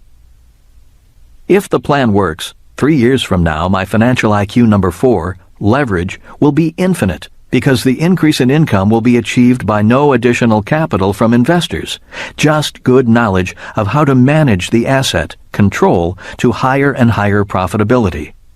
The increase in financial IQ is infinite because the increase in income will be achieved by using investor control and the bank's money. Number 2, the expense column. The next controllable objective is to lower expenses. This is done in different ways. One specific example is by reducing labor costs through reduced administrative costs. Since we own other properties, many costs can be brought back to the main company. These are sometimes called back office expenses. They are the cost of accountants, bookkeepers, attorneys, and administrative staff. Other expenses that can come down are insurance, property taxes, water consumption, maintenance, and landscaping through better cost management and economy of scale. Also, expenses can be reduced and income can go up by keeping turnover low, the time it takes to re-rent an apartment. For example, the moment a tenant informs the management company that he or she is leaving, an ad is run advertising the apartment's availability. Once vacated, the cleaning crew comes in that day and the apartment is ready to show to a potential new tenant that night. And in many cases, an apartment is rented before the existing tenant even moves out. Obviously, many incompetent investors fail to reduce expenses and actually increase them, making the property a bad investment. Often they fail to manage the quality of tenants and the attractiveness of the property because they are trying to save money. In most cases, the property goes down in value. It's these poorly run properties that we like to buy because we can turn them into good investments through good property management. In other words, we make good money from bad investors. Property management is a key control. As you know, property management is one of the keys to profitability of real estate. Property management is a key control. Like most investors, I hate property management. That is why I have Ken McElroy, author of the ABCs of Real Estate Investing, as a partner.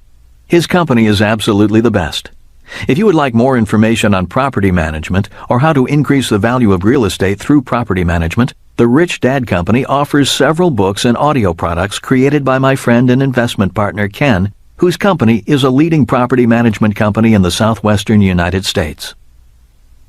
One of the reasons why I stay clear of most stocks and mutual funds is because I have no control over expenses, especially management salaries, bonuses, and fees. It makes me sick to read about a greedy CEO's increase in pay even as shareholder value drops. Number 3, the liability column. My 300-unit apartment house had an existing mortgage interest rate of just 4.95%. The low interest rate increases the asset value of the entire property. By adding a second mortgage at 6.5%, we created a blended rate of about 5.5%. 4.9% plus 6.5% equals 5.5%. This low interest rate is an important control and leverage. A percentage point on millions of dollars has a great impact on net income.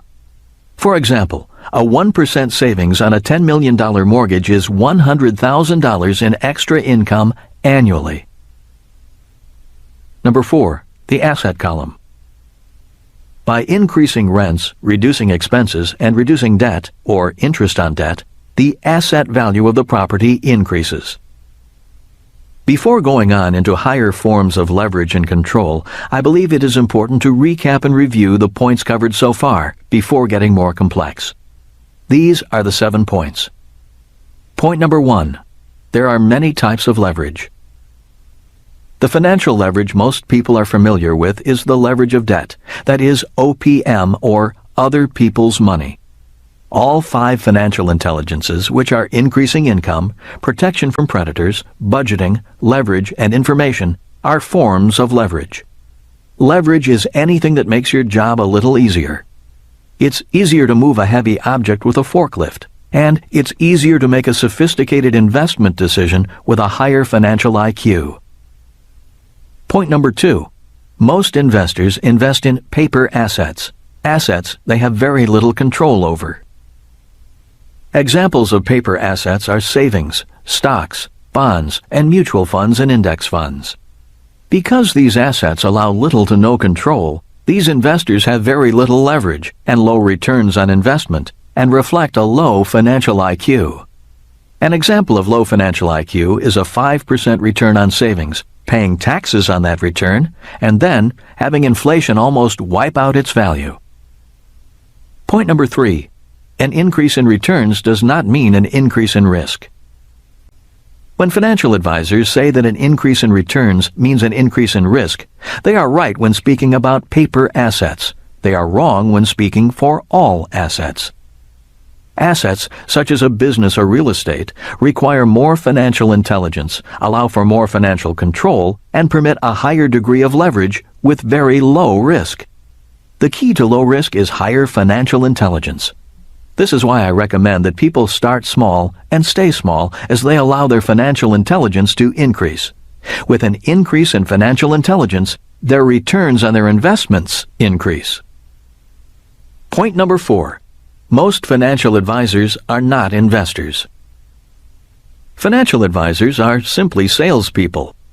Most financial advisors, even many real estate brokers, invest only in paper assets if they invest at all.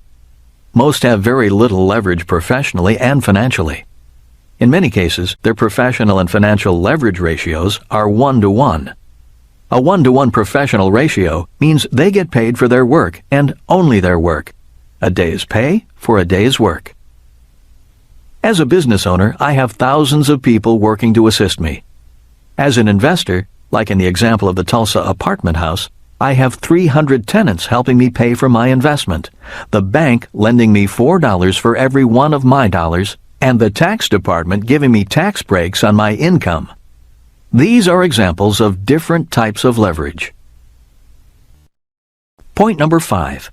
Financial education increases financial intelligence. Most people invest in paper assets, such as savings, stocks, bonds, and mutual and index funds, because they do not need or want control. All they want is to turn their money over to an investment advisor who hopefully does a good job. Out of sight, out of mind. If people want more control, the first thing they need to control is their financial education, which increases their financial intelligence and hopefully increases their financial controls and leverage ratios. Point number 6. Leverage can work in 2 ways. Leverage can make you rich, and leverage can make you poor. This is why leverage requires financial intelligence and financial controls. With stocks, a trader can use the leverage of options. If a trader thinks the market is going up, they may use a call option, which is the right to purchase a stock at a certain price within a certain time. If the trader thinks the market is going down, they may use a put option or short the stock. In other words, a trader has the potential to make money if the stock price is going up or going down. The problem, however, is that the trader has no control over the asset, just control over the terms of their trade. Learning to trade a market, even in real estate, is an important part of an investor's financial education. Real estate investors also use options. In real estate, a call option is known as a down payment. Since most of my investment in real estate is based upon rental prices and operating costs of a property, up and down markets in real estate do not affect me as much. While I do occasionally flip a property, especially if someone is willing to pay me a ridiculous price for it, as a practice, I would rather buy a property and collect rent and other income for a long time. Then I look for another property to buy and hold. Point number 7. When most financial advisors recommend diversification, they are not really diversifying. There are 2 reasons why the diversification they recommend is not diversification. The first reason is that financial advisors invest in only one category of asset, paper assets. As the market crash of August 9 and 10, 2007 revealed, diversification did not protect paper asset values. The second reason is that a mutual fund is already a diversified investment. It is a hodgepodge of good and bad stocks. Professional investors don't diversify. As Warren Buffett says, diversification is a protection against ignorance. Diversification is not required if a person knows what they are doing. Instead of diversifying, professional investors do 2 things. One is to focus only on great investments. This saves money and increases returns. The second is to hedge. Hedging is another term for insurance. For example, my 300-unit apartment house is required by the bank to have all sorts of insurance. If the property burns down, insurance pays my mortgage and rebuilds the building. Best of all, the cost of the insurance is paid out of the rental income itself. 2 of the main reasons I do not like mutual funds is that banks do not lend money on them, and insurance companies will not sell me insurance against catastrophic loss if the market crashes. And all markets crash. On to more leverage, higher returns, and lower risk. Focus, not diversification, is the key to more sophisticated leverage, higher returns, and lower risk. Focus requires more financial intelligence. Financial intelligence begins with knowing what you are investing for. In the world of money, there are 2 things investors invest for: capital gains and cash flow. Number 1. Capital gains. Another reason so many people think investing is risky is because they invest for capital gains. When a person says, "I'm buying this stock, mutual fund, or piece of real estate," he or she is investing for capital gains, an increase in the price of the asset. For example, if I had purchased the $17 million apartment house hoping I could sell it for $25 million, then I would be investing for capital gains. Number 2. Cash flow. Investing for cash flow is a lot less risky. Investing for cash flow is investing for income. If I put savings in the bank and receive 5% in interest, I am investing for cash flow. While interest is low risk, the problem with savings is the return is low, taxes can be high, and the dollar keeps losing value. When I purchased the 300-unit apartment house, I was investing for cash flow. The difference is, I was investing for cash flow using my banker's money for a higher return on investment and paying less in taxes. That is a better use of leverage. What are you investing for? Most financial advisors recommend that a person invest in growth funds when he or she is young. Investing for growth is investing for capital gains. They advise older investors to then shift their growth funds into income funds or annuities. In other words, invest for cash flow when you are older. They believe cash flow is less risky and more certain. When it comes to capital gains or cash flow, there are 3 general types of investors. They are: Number 1. Those who invest only for capital gains. In the world of stocks, these people are called traders, and in the real estate market, they are called flippers. Their investment objectives are generally to buy low and sell high. When you look at the cash flow quadrant, traders and flippers are actually in the self-employed quadrant, not the investor quadrant. They are considered professional traders, not investors. On top of that, in America, traders and flippers are taxed at the higher self-employed quadrant tax rates and do not enjoy the benefits of the tax breaks the investor quadrant receives. Number 2. Those who invest only for cash flow. Many investors like savings or bonds because of the steady income. Some investors love municipal bonds because they pay a tax-free return. For example, if an investor buys a tax-free municipal bond paying 7% interest, the effective return on investment, ROI, is the same as receiving a 9% taxable return. Number 3. The investor who invests for capital gains as well as cash flow. Years ago, old-time stock investors invested for both capital gains and cash flow. Old-timers still talk about the price of a stock going up, as well as paying the investor a dividend. But that was in the old economy, the old capitalism. In the new capitalism, most paper investors are looking for the quick buck to make a killing. Today, the big investment houses are hiring the smartest whiz kids out of college and using computer models to look for the slightest market patterns they can exploit. For example, if the computer picks up a 1% differential, let's say in tech stocks, the investment house will bet millions of dollars hoping to gain 1% on millions of dollars in a few hours. This is very high leverage and very risky. These computer models also cause a lot of the volatility in the markets. When the stock market announces that program trading has been halted, it is talking about these computer programs being halted. The markets crash if the computers say sell. If the computers say buy, the markets boom, and then they crash. In other words, prices can go up or down for no fundamental or business reasons at all. A stock price may have no relationship to the value of the company, because the computers created an artificial supply or demand. As an old-time investor in this new era of capitalism, I must be smart enough to invest for capital gains, cash flow, leverage of debt, and tax advantages, as well as be above the turmoil the whiz kids and computers cause in the marketplace. There are 3 components to being a good real estate investor. They are, number 1, good partners. As Donald Trump says, you cannot do a good deal with bad partners. This does not mean bad partners are bad people. They may just be bad or wrong partners for you. For this 300-unit apartment house project to work, I must be sure I have good partners. Number 2, good financing. Real estate is primarily a function of financing. Many people say, location, location, location. I say, financing, financing, financing.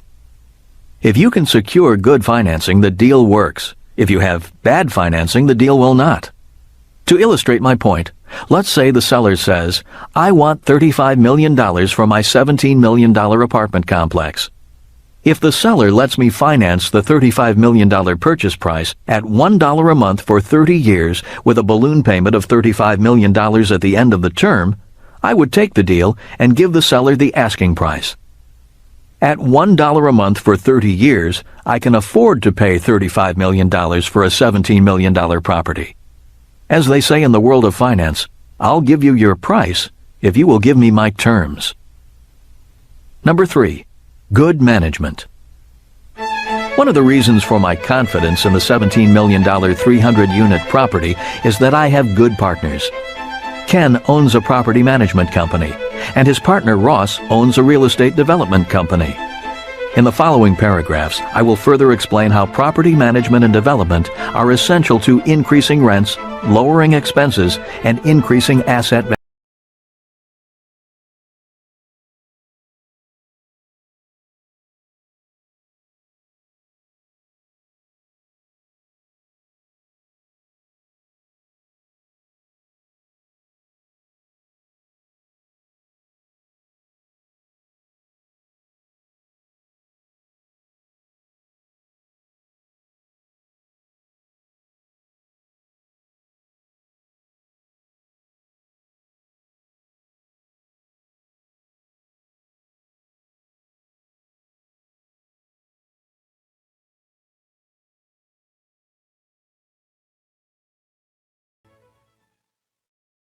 higher returns with less risk.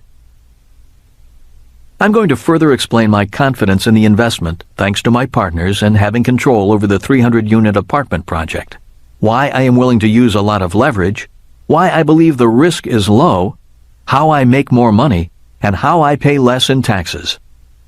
There are 3 more advanced investment strategies that require a higher level of financial intelligence. The 3 advanced leverage strategies are OPM, ROI, and IRR. Number 1. OPM, other people's money. There are many ways to use OPM. With the 300-unit apartment building, I am using 80% leverage. First of all, the beauty of using the bank's money is that it is tax-free money. The other benefits of the bank's money are, I keep the appreciation, cash flow income, tax benefits, and amortization. The bank puts up 80% of the money, but I receive 100% of the benefits. What a great partner! Number 2, ROI, return on investment. A confusing concept for many investors is the return on their money, or ROI. For example, when you read financial publications, many mutual funds claim they have gone up by 10%. But my question is, did any of that 10% return to the investor? And how did they measure that 10%? Some funds measure the 10% by the price of the shares in the fund going up. For example, if a year ago the price per share in the fund was $10, and today it's $11, they can claim a 10% return. In this case, the return was measured in capital gains. As an investor who invests for both capital gains and cash flow, the only return I count is the cash flow. For example, if I invest $10 and each year after taxes I put $1 in my pocket from cash flow, my return is 10%. I do not count the return on asset appreciation because it is an estimate and does not become a reality unless I sell the asset. The difference is that one measure of the ROI is in the price of the stock, and the other measure of ROI is money in my pocket. I actually want both. 10% in asset appreciation, and 10% cash in my pocket. But cash flow is the only return that can be tangibly measured while I hold the asset. More leverage, higher returns. The reason leverage is so important is because the higher the leverage, the higher the return. For example, if I buy a $100,000 rental unit with my money, and I receive $10,000 a year net income, my cash-on-cash return is 10%.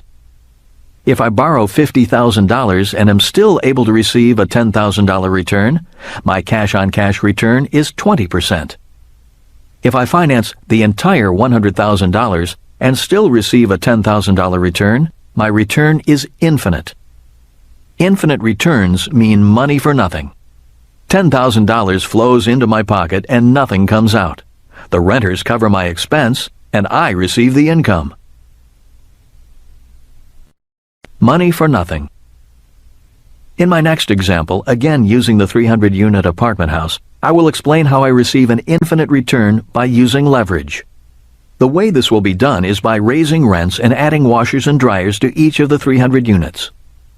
The net $100 a month increase in rents is due to increased rents to match the competition, upgrades to the exterior, and fitting each unit with washers and dryers. This $100 a month increase in income is a 100% financed transaction. We get extra money from the bank to do the renovations. We have the control. The increase in debt is more than covered by our increase in income. This extra $100 is technically an infinite return because all the expense is fronted by the bank and all the returns come to me. The increase of $100 per month is multiplied by 300 units. This is an increase in gross income of $30,000 a month and $360,000 a year on top of the cash flow we are already getting. This $360,000 is an infinite return measured by cash flow in hand, not some fictitious capital gain on paper. In summary, the bank puts up 100% of the money for these improvements, and we receive the increase in income. The tenants pay for expenses and the mortgage.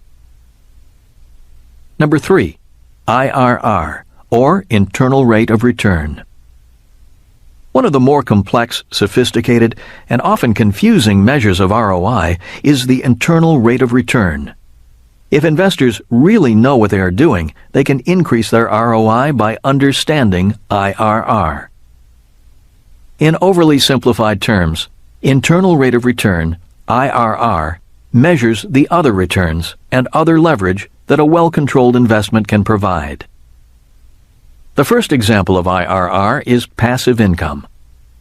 Most people understand that gross rents are part of the income column. Yet IRR also measures other forms of income. Passive income is subject to lower tax rates than earned income. In the U.S., passive income is not subject to Social Security or self-employment taxes. In other words, these taxes do not show up as expenses in the expense column, which is technically a gain in income. The second example of IRR is depreciation. In the U.S., the tax department gives some investors an additional income that actually looks like an expense. This income is known as depreciation. Another term for depreciation is phantom income. The reason it is phantom income is because it's income that shows up somewhere else. For example, let's say my tax bill is $1,000. The IRS may allow me to depreciate my investment by $200, allowing me to pay only $800 in taxes. This additional $200 is phantom income, or money I did not have to pay. It is $200 that remains in my pocket, instead of going to the government. Depreciation is allowed for such things as refrigerators, ceiling fans, carpet, furniture, and other items that decline in value with age. A tax accountant can explain this to you if you own a business or real estate. There is no such thing as depreciation for paper asset investors. A third example of internal rate of return is amortization, which is a fancy word for paying off debt on a scheduled basis. When you have good debt that someone else, such as a renter, pays for you, amortization becomes income to you. In other words, as a tenant pays down my debt, that payment is technically income to me. Income that is paid to reduce my debt as my cash stays in my pocket, ready for the next great investment opportunity to come my way. Additionally, while my tenant is paying down my debt, I still receive all the tax benefits associated with my investment. A fourth example of IRR is appreciation. Appreciation is the increase in asset value. This is also income to you. This is not appreciation based upon some appraiser's idea of an increase in sales price based on comparative sales in the area. The way I measure appreciation is by the actual increase in income to my income column. For example, the increase of $360,000 in income from my 300-unit apartment house is measurable. This is not an exact method for defining IRR, but it gives you an idea how an investor can increase his or her return on investment far higher than most investors can receive from paper assets. At least you have an idea of what an IRR is. I would guess 95% of investors have never heard of internal rates of return. So you are now smarter and sharper than 95% of the investors out there. The exit strategy. The beauty of the exit strategy on the 300-unit apartment house is once again the use of leverage to become even richer. Instead of selling the property and facing substantial capital gains taxes on the profit, we pull out the money by refinancing. We are able to do this because we have increased the value of the property through our improvements in management. The bank recognizes this increase in value, and we are able to borrow against it.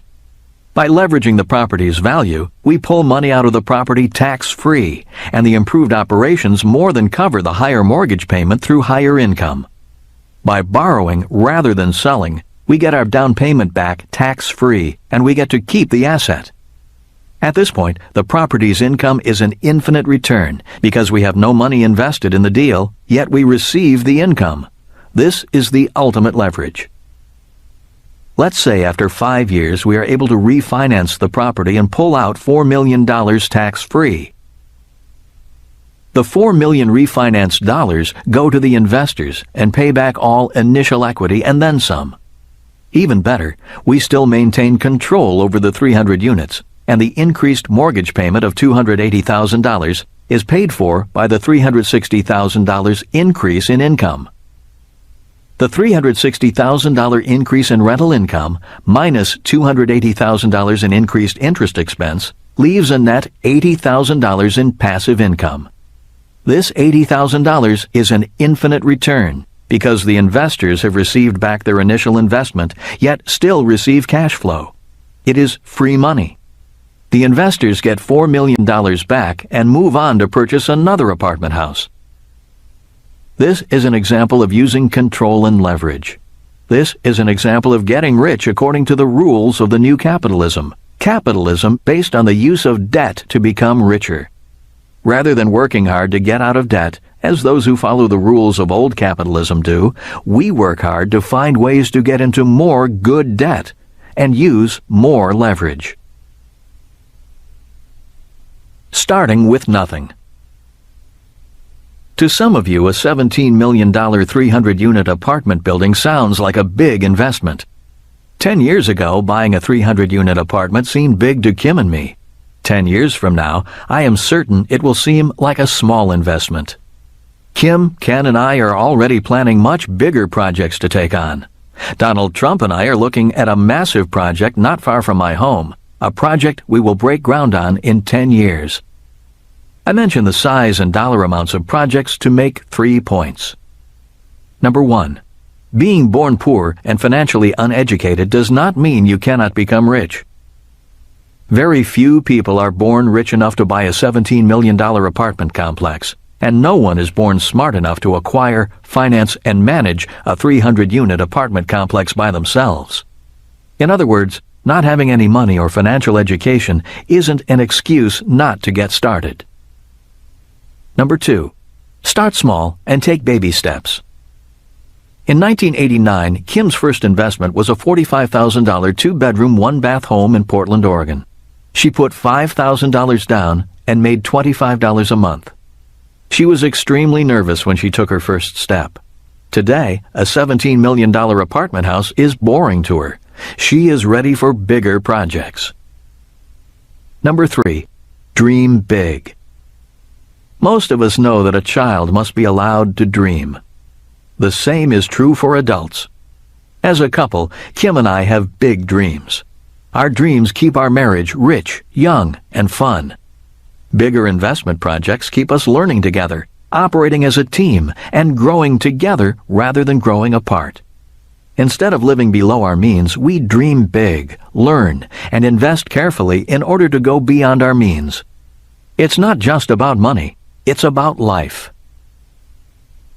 In conclusion, on August 9 and 10, 2007, as the markets of the world crashed, many people had no idea what the crash meant. Most people have no idea how it will affect their lives. Most people have no idea how the rule changes back in 1971 and 1974 have affected their lives. Today, even in the richest country in the world, the U.S., millions of educated, hard-working people are earning less, even if they are paid more, saving money that is losing value, clinging to their homes as their value declines, and using credit cards to pay their bills. To make matters worse, because of a market crash, millions of educated, hard-working people think that investing is risky, and to attain higher returns means you have to take on greater risks. There are only a few people who know that the key to leverage is control, and the key to control is financial intelligence.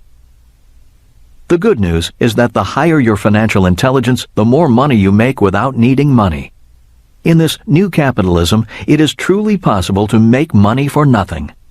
In the information age, knowledge is the ultimate leverage. The more money you make without money, the higher your ROI and IRR, and the higher your financial IQ. Chapter 7. Financial IQ number 5. Improving your financial information. In January of 1972, I was transferred from Camp Pendleton, California, to an aircraft carrier off the coast of Vietnam. My primary job on board the carrier was as a helicopter gunship pilot. My primary mission was to fly as an escort for the larger troop helicopters. My secondary job was as an assistant to the squadron's top-secret information officer. It was an extremely interesting job. For hours on end, we would sit, listen, observe, gather, and process top-secret information. At regular intervals during the day and the night, we gave briefings to the commanding officer and his team. Our job was to take raw data from the war and turn it into relevant information. As an information officer, I gained a tremendous respect for information. Prior to Vietnam, I never thought much about the subject. In school, I thought the study of information was a joke. To me, information was just data, mindless facts and figures, dates and times to be memorized in order to pass tests. In Vietnam, information could mean life or death for my fellow pilots. Today, I believe that I am a better entrepreneur and investor because of my position as information officer. Today, I know that information can mean life or death in war, and the difference between being rich or poor in business. While at war, the amount of information we had to process was staggering. Very quickly, we had to learn how to sort, categorize, discard, and process tremendous amounts of information from multiple and varied sources. To handle information overload, the military puts a great amount of effort into classifying information. Without classification, all information is equal and virtually worthless. As an information officer in Vietnam, I learned to classify information according to a set of characteristics. They are: Number 1, time. In war and in business, information can be useful one minute and obsolete the next. War is fluid, always moving. So is business and investing. Enemy troops can be one place today and 100 miles away tomorrow. In business, a business advantage can be priceless today and worthless tomorrow. Number 2, credibility.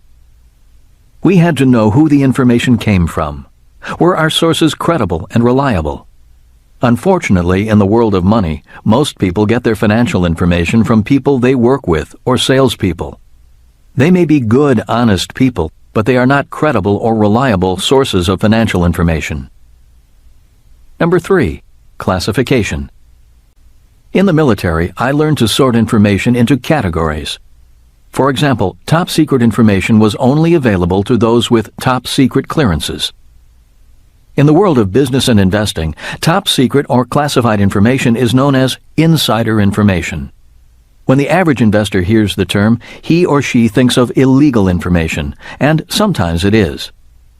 Insider information is illegal when a person receives information from someone inside a public company and uses it to buy or sell that company's shares. In reality, all information is inside information. A more important question is, how far from the inside are you? By the time a person hears a hot tip about a company's new product or news that a company is in trouble, people on the inside and close to the inside have already traded on that information. The battle has already been won, and the average investor has lost. Let me make it clear that I do not encourage or condone illegal insider trading. The distinction I want to make is about the importance of being on the inside and getting close to the information. One of the reasons I love being an entrepreneur and a real estate investor is because I am a legal insider who can trade on inside information. Since I am not a public company, I can also freely tell my friends what I know and how I am investing. One of the main reasons my rich dad encouraged me to develop my financial intelligence is so I could have access to inside information. The closer to the inside your information, the richer you become. Number 4, relative information. Watching battlefield information change day by day, we as information officers were able to interpret past and present information to forecast future information. For example, if we knew that the enemy troops were in one position on Tuesday, another position on Wednesday, and another position on Thursday, we could begin to predict where they were going and what their objectives might be. In other words, we had to know how information related to other information. In the world of business and investing, this past, present, and future information gathering is known as watching the trends. Number 5, deceptive information. In war, the enemy would often try to deceive us by sending deceptive information. They occasionally did this by using diversionary tactics. For example, they might move a large number of troops and equipment, making a lot of noise and dust just to distract us from their real motives and objectives. Or they allowed us to capture one of their troops who provided erroneous information. Business and investing are rampant with deceptive information. An entrepreneur and investor must be constantly vigilant and on guard. For example, many times a financial expert will tell you something and then do the opposite. This person may go on television and say he is bullish on a stock and is buying it. This bit of information causes other people to buy the stock, driving the stock price up. Once the price is up, the person who recommended the stock sells and takes a huge profit. This is known as the pump and dump. Classifying information to become richer. There are a number of lessons I learned in the military about classifying information that are applicable to business. Lesson number 1. Facts versus opinions. The key to military intelligence is to know the difference between facts and opinions. The same is true for financial intelligence. One of the reasons so many people think investing is risky is because they do not know the difference between facts and opinions. A few examples of opinions are: when someone says the shares of a company are going to go up, it's an opinion because it is about a future event. When someone says a person's net worth is $1 million, it's an opinion because most valuations are opinions. If a person says he is very successful, this is an opinion because the definition of success is relative. Lesson number 2. Insane solutions. An insane solution occurs when a person uses information that is an opinion as a fact. In war, this can kill you. In business, it can ruin you. For example, question: why did you buy that house when you knew you couldn't afford it? Answer: I bought it because my broker said it was going to go up in value. I thought that I could buy the house, live in it, and then sell it for a profit, which would solve my money problems. Question: why do you invest in those mutual funds? Answer: because my supervisor told me to. She said it was a good investment. Lesson number 3. Risky actions. In war, if you didn't verify information and acted on it blindly, you risked death. A risky investor invests based on opinions. Unfortunately, this describes most investors. Since most investors invest for capital gains, their investment decision is based upon opinions about the future. Many investors invest in mutual funds based upon the opinion that the stock market goes up 8 to 10% per year. If the opinion is wrong, they lose. A smart investor knows the difference between facts and opinions. A cash flow investor invests for facts. If possible, a smart investor will invest using both opinion and facts, and invest for both cash flow and capital gains. If you are investing in stocks, mutual funds, real estate, or business, ask yourself if the information you are basing your decision on is fact or opinion. Lesson number 4. Control over the asset. One important bit of information I want is how much control I have. In the previous chapter on Financial IQ number 4, Leveraging Your Money, I stated that it was important to invest with control before leverage. If I do not have control, I do not use much leverage. I control my asset value by controlling my rents. My asset value is not based upon a market appraisal, which is an opinion 99% of the time. Lesson number 5. What are the rules? Rules and laws are very important types of information. Many people get into trouble simply because they do not know the rules, ignore the rules, or break the rules. Personally, I never liked rules. In Vietnam, I liked them even less. One of the things I hated was that we fought according to one set of rules, and the enemy fought according to another. One rule I found ridiculous in war was the rule that we could not pursue the enemy across borders. The enemy would fight close to the border and then escape across it for safety. There were many times we had to break off a fight because the VC crossed back into Laos. It was my rich dad who changed my attitude towards rules. He said, if you play sports and there is no referee to enforce the rules, the game turns into chaos. If you drive on the highway and police do not enforce the rules, people die. This is why rules are important.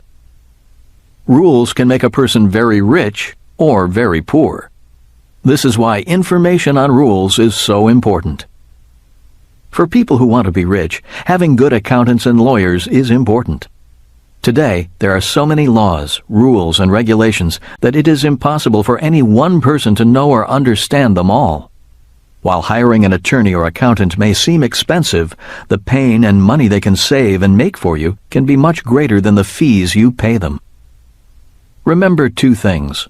Rules provide a valuable source of information about how the game of money is played, and without rules, assets decline in value. Lesson number 6. Trends. A trend is developed when an investor takes information from a set of facts and then forms an opinion. Instead of diversifying, I prefer to focus on a few small assets, notice a trend, and invest with the trend.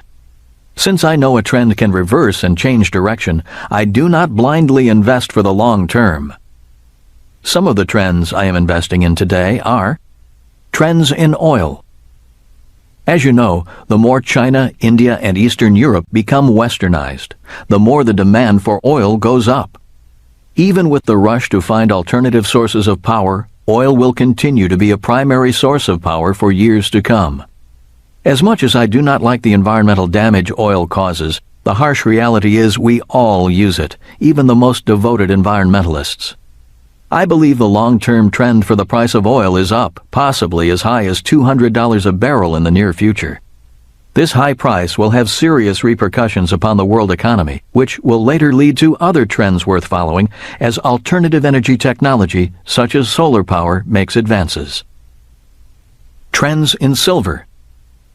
I believe silver is the best investment in 2007. I believe it is a better investment than oil. There are two reasons I say this. The first reason is because silver is a consumable industrial metal. This means it's used up. Silver is the metal of choice for electronics. It is used in computers, cell phones, television sets, and other gadgets. It is estimated that 95% of all silver is already consumed. It is becoming scarcer. Gold is different. It is estimated that 95% of all gold ever found is still around. Instead of being consumed as silver is, gold is hoarded. In many ways, this makes silver more valuable than gold. The second reason is because silver is also a precious metal, a form of money. As the dollar drops in purchasing power, more people will look for anything that represents real money or at least holds its value. As I write, silver is very cheap when compared to gold. It is approximately $13 an ounce, while gold is approximately $600 an ounce. Historically, gold has been only 14 times the price of silver, which means if silver were $10 an ounce, gold would be trading at $140 an ounce. At today's prices, gold and silver are trading at a differential of 50. To me, based on historical trends and the fact that silver is a consumable metal, it has a greater opportunity to go up in price. Trends in housing. One of the reasons I love investing in apartment houses is that rich or poor, people will pay for a roof over their head. In America, the population is expected to grow from 300 million to over 400 million in the next 2 decades. So I believe the price of housing will continue to trend up. As real estate becomes more expensive and difficult to afford, and as wages come down, I believe these trends will cause more people to be renters. One of the reasons Kim and I did not panic during the August 9, 2007 crash is because we rent out real estate for cash flow. We do not sell real estate. When the subprime mortgage market collapsed, sellers panicked. People who invested for cash flow, those who rent property to others, didn't panic. In fact, they saw opportunity. In down markets, there are more renters than buyers, so a crash is generally good for landlords, but not sellers. A final thought on trends is the importance of history and cycles. Having survived a number of up and down markets, I have learned a lot from history. There is one historical trend I believe is worth watching. That trend is the 20-year cycle between stocks and commodities. As a person who sailed for an oil company, I became curious about why the prices of commodities went up as stock prices came down. A few years ago, I came across a book written by one of my favorite financial authors, Jim Rogers, entitled Hot Commodities. Rogers discovered that stock prices went up for 20 years at the same time as commodity prices came down. For example, from 1960 to 1980, just as I was coming of age, commodity prices such as oil and gold were rising. In 1980, oil, gold, silver, and real estate prices came down rapidly as stock prices started climbing. Between 1980 and 2000, the stock market was the place to be, and oil, gold, and silver were dogs. While the commodity market was down, I was buying all the oil, gold, silver, and real estate I could. On schedule, in 2000, at the height of the dot-com boom, share prices dropped and commodity prices came roaring back up.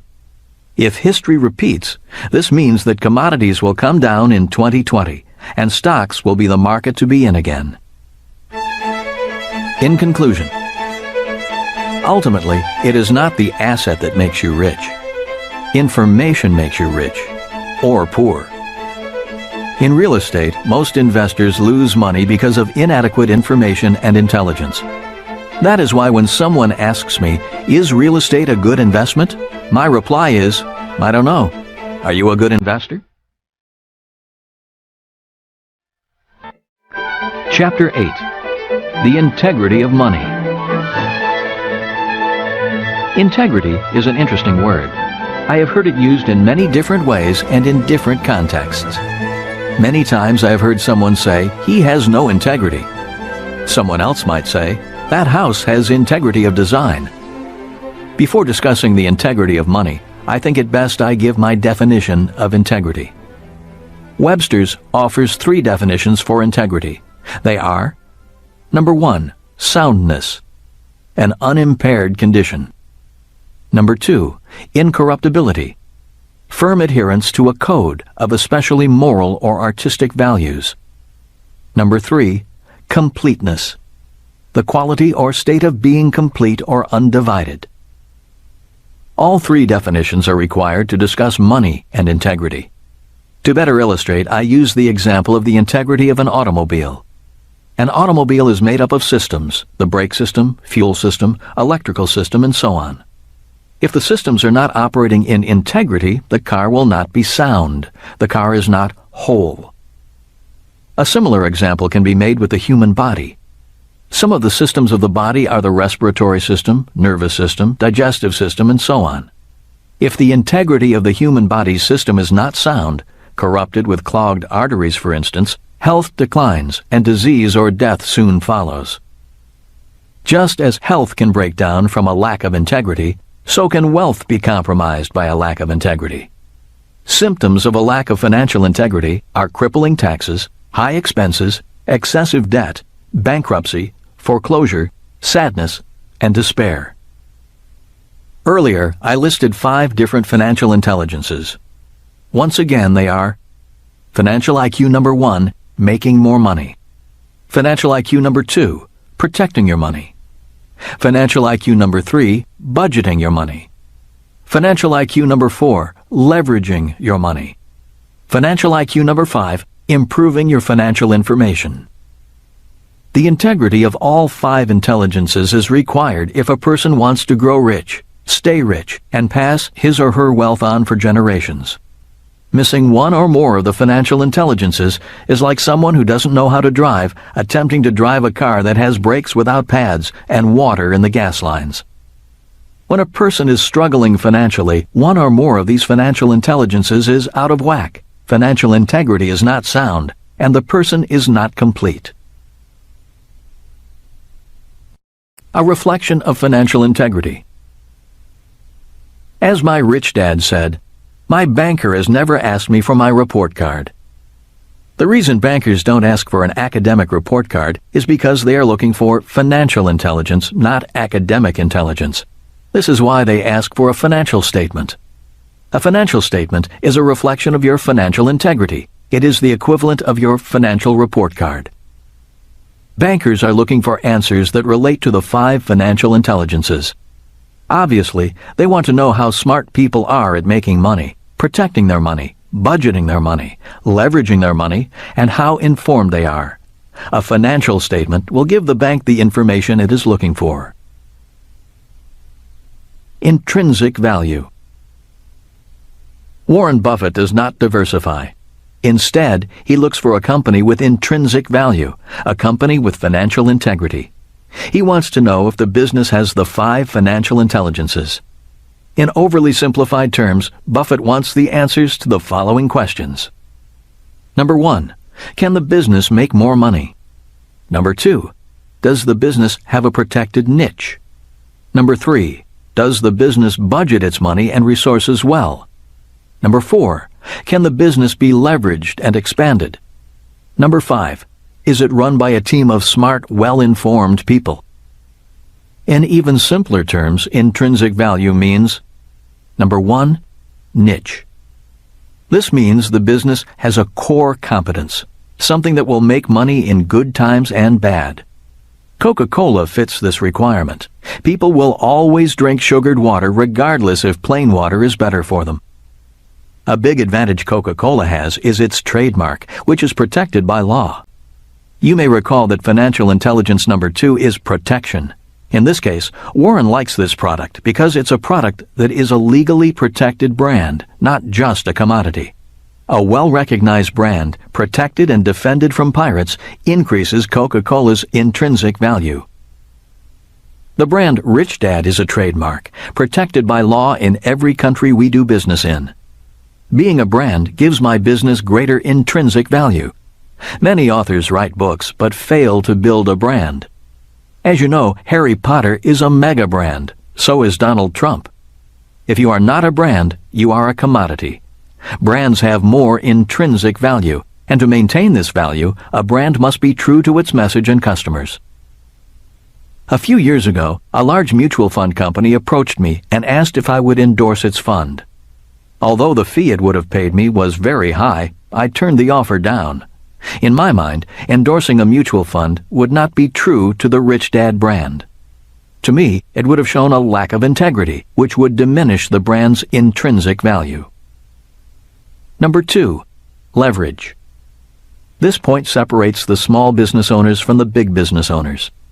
For example, if I am a doctor, it is hard for me to leverage my value if my patients come only to see me. But if that same doctor invented a new cure or kind of medicine, then that doctor's medical intelligence can be leveraged via a product. The world is filled with small business owners and professionals who are not able to leverage because they are the product. Most employees fall into this category.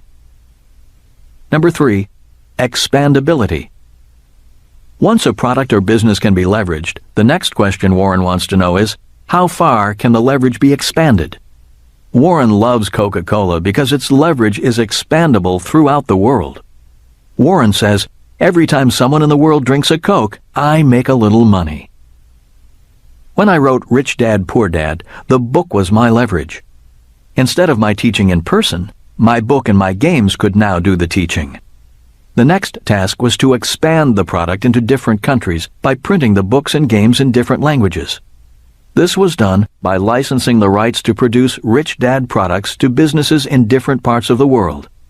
Instead of having my company print, inventory, and distribute my products, there are now publishers in 109 countries that do that for me. This is my example of leverage and then expandability. Number 4, predictability. What Warren Buffett wants to know is how predictable revenue is. He doesn't want peaks and valleys in income. He wants to know that come rain or shine, the money will come in like clockwork.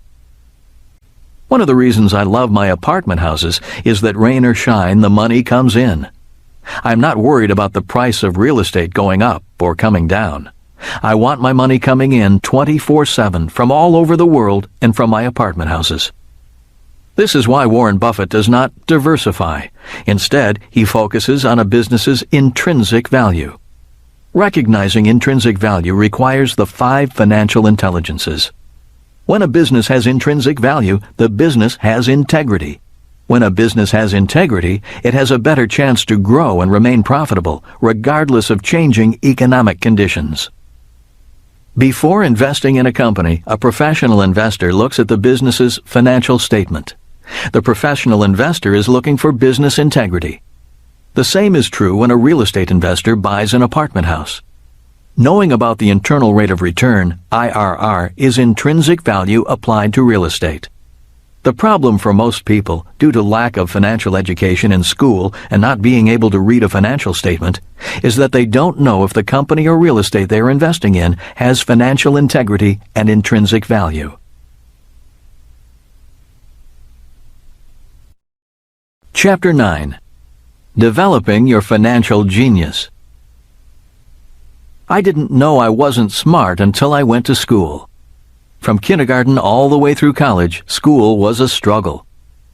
I also didn't know I was poor until I went to school. When I was 9 years old, my family moved across town, and I went to a school for rich kids. Interestingly, there were 2 elementary schools directly across the street from each other. On one side of the street was Union School. On the other side was Riverside School. Both were public schools. One school for the rich and the other for the working class. Originally, Union School was for the children of the sugar plantation union workers, hence the school's name. Riverside was the school for the children of sugar plantation owners and managers. I attended Riverside because the house our family lived in happened to be on the side of the street next to the river. Even though I was only 9, I was aware that my classmates at Riverside School lived at a higher standard of living than my family. Many of my rich classmates lived in an isolated community, connected by a bridge across the river. Every time I crossed that bridge to play with my friends, I knew I was crossing into a different world. Although rich, my classmates and their families were not snobs. They were friendly people involved in the community. I spent a lot of time at my friends' beach homes, on their boats, and flying in their planes. They did not flaunt their wealth, they shared it. To them, being rich seemed natural, not special. It was a lifestyle and a standard of living. Their lifestyle was not that big a deal to them. It was I who thought their lifestyle was a big deal, sometimes feeling uncomfortable, sometimes out of place, and acutely aware of the standard of living that separated us. At the age of 12, my rich friends went off to private schools, and I continued on through public high school with the kids who went to Union School. In 1974, as I was getting out of the Marine Corps at the age of 27, I knew I wanted to be rich. Even though I had grown up, lost my baby fat, and gotten taller and stronger, in my mind, I was still the shy, fat guy without much money. I knew I wanted to be an entrepreneur and invest in real estate, but I had no money and no skills. The more I thought about it and compared the life I wanted with what I had, the more I realized that my school teachers were correct. I was average. I had no great skills or talent. I was not smart. If I was going to be rich, I needed to find a way to be at least above my means in every way. Don't live below your means. Financial experts advise people to live below their means and diversify. To many people, this sounds like smart advice. The problem with following this advice is that you wind up average because it is average advice. It is not bad advice, it's just average financial advice. Besides, who wants to live below their means? I knew I needed to focus if I wanted a higher standard of living, a standard of living like my classmates who lived across the bridge. I decided the best way to beat the A students, the rich kids, the teachers who labeled me average, was to become rich. I was not angry with them, I was just tired of being average. I realized I could become richer than most people because when it came to money, most people were following below-average financial strategies and advice. I built and rebuilt several businesses from 1974 to 1984. I was determined to become an entrepreneur. Just like a baby who stands and falls a number of times before learning to walk, I stood and fell a number of times before walking as an entrepreneur. From 1984 to 1994, I became an educational entrepreneur because I became interested in how people learn. Although I disliked school, I enjoyed learning. Also, I wanted to know why I always felt stupid in class. During those 10 years, Kim and I built an education company that taught entrepreneurship and investing from our offices in Australia, Canada, New Zealand, Singapore, and the U.S. During this period of time, I did things differently, almost the opposite of the way traditional schools teach. Instead of creating an environment where only one or two students were smart, I created an environment where everyone could feel smart and learn. Instead of competing, the class cooperated. Instead of having students listen to me lecture, I created different games to teach specific subjects. Instead of being bored, adult students were actively challenged and participated. I went on to develop my educational board game Cash Flow from what I learned as an entrepreneurial educator, the first game to teach both accounting and investing at the same time. As you may know, accounting can be the most boring subject on earth, and investing the most frightening. By combining the two subjects into one game, learning became challenging and fun. A person could play the game 1,000 times and still learn something new about accounting, investing, and themselves. The game was officially launched in 1996. As I learned more about the human mind and how we learn, I found out a number of things about our school system that were disturbing. I found out that our current system of teaching actually damages a child's brain. In other words, even an A student can be slowed up by the educational system. The more I studied and practiced different teaching techniques in my classes, the more I began to find the answers I was looking for. And I found why I had constantly been labeled stupid or, at best, average. Multiple intelligences. Through my research, I discovered the book Frames of Mind, The Theory of Multiple Intelligences by Howard Gardner. His book teaches that there are 7 intelligences. Number 1, linguistic. Number 2, logical mathematical. Number 3, musical. Number 4, bodily kinesthetic. Number 5, spatial. Number 6, interpersonal. Number 7, intrapersonal. His book validated what I intrinsically knew. I simply didn't have the intelligences recognized by the school system, which are predominantly linguistic and logical mathematical. This is one of the reasons I failed English twice in high school. I could not write, spell, or punctuate. I am not linguistic, and I am not logical. In my freshman year at the Merchant Marine Academy, English became my favorite subject because I had a great teacher. If not for that teacher, I might not be an author today. My English teacher at the academy had great interpersonal skills, which is why he could relate to me. I respected him. Instead of talking down to me, he inspired me. We could speak person to person rather than teacher to student. In his class, I wanted to be smart, and I wanted to learn. Instead of another F in English, I received a B. Later, as a Marine in Vietnam, it was my intrapersonal intelligence that kept me alive. Intrapersonal intelligence is the ability to control my emotions and get the job done, even if the job is life-threatening. Many people are not successful financially because their intrapersonal intelligence is weak. People with limited intrapersonal intelligences often say, "I need job security," or "that sounds risky." These are examples of emotions doing the thinking, not intrapersonal intelligence. As I studied more about Gardner and his theory of multiple intelligences, I realized that the A students were those who had high linguistic and logical mathematical intelligences. Reading, writing, and math were easy for them, but very difficult for me. My intelligence strengths were spatial, bodily kinesthetic, and intrapersonal, which is why I doodled in class, built a boat, and was not threatened or motivated when teachers told me I wouldn't get a good job if I didn't get good grades. At this time, you may want to ask yourself, of the 7 intelligences, which are you strongest at? 3 parts of the brain. Albert Einstein is credited with saying, "Imagination is more important than knowledge." As an entrepreneurial educator, I did a lot of research on the different parts of the brain.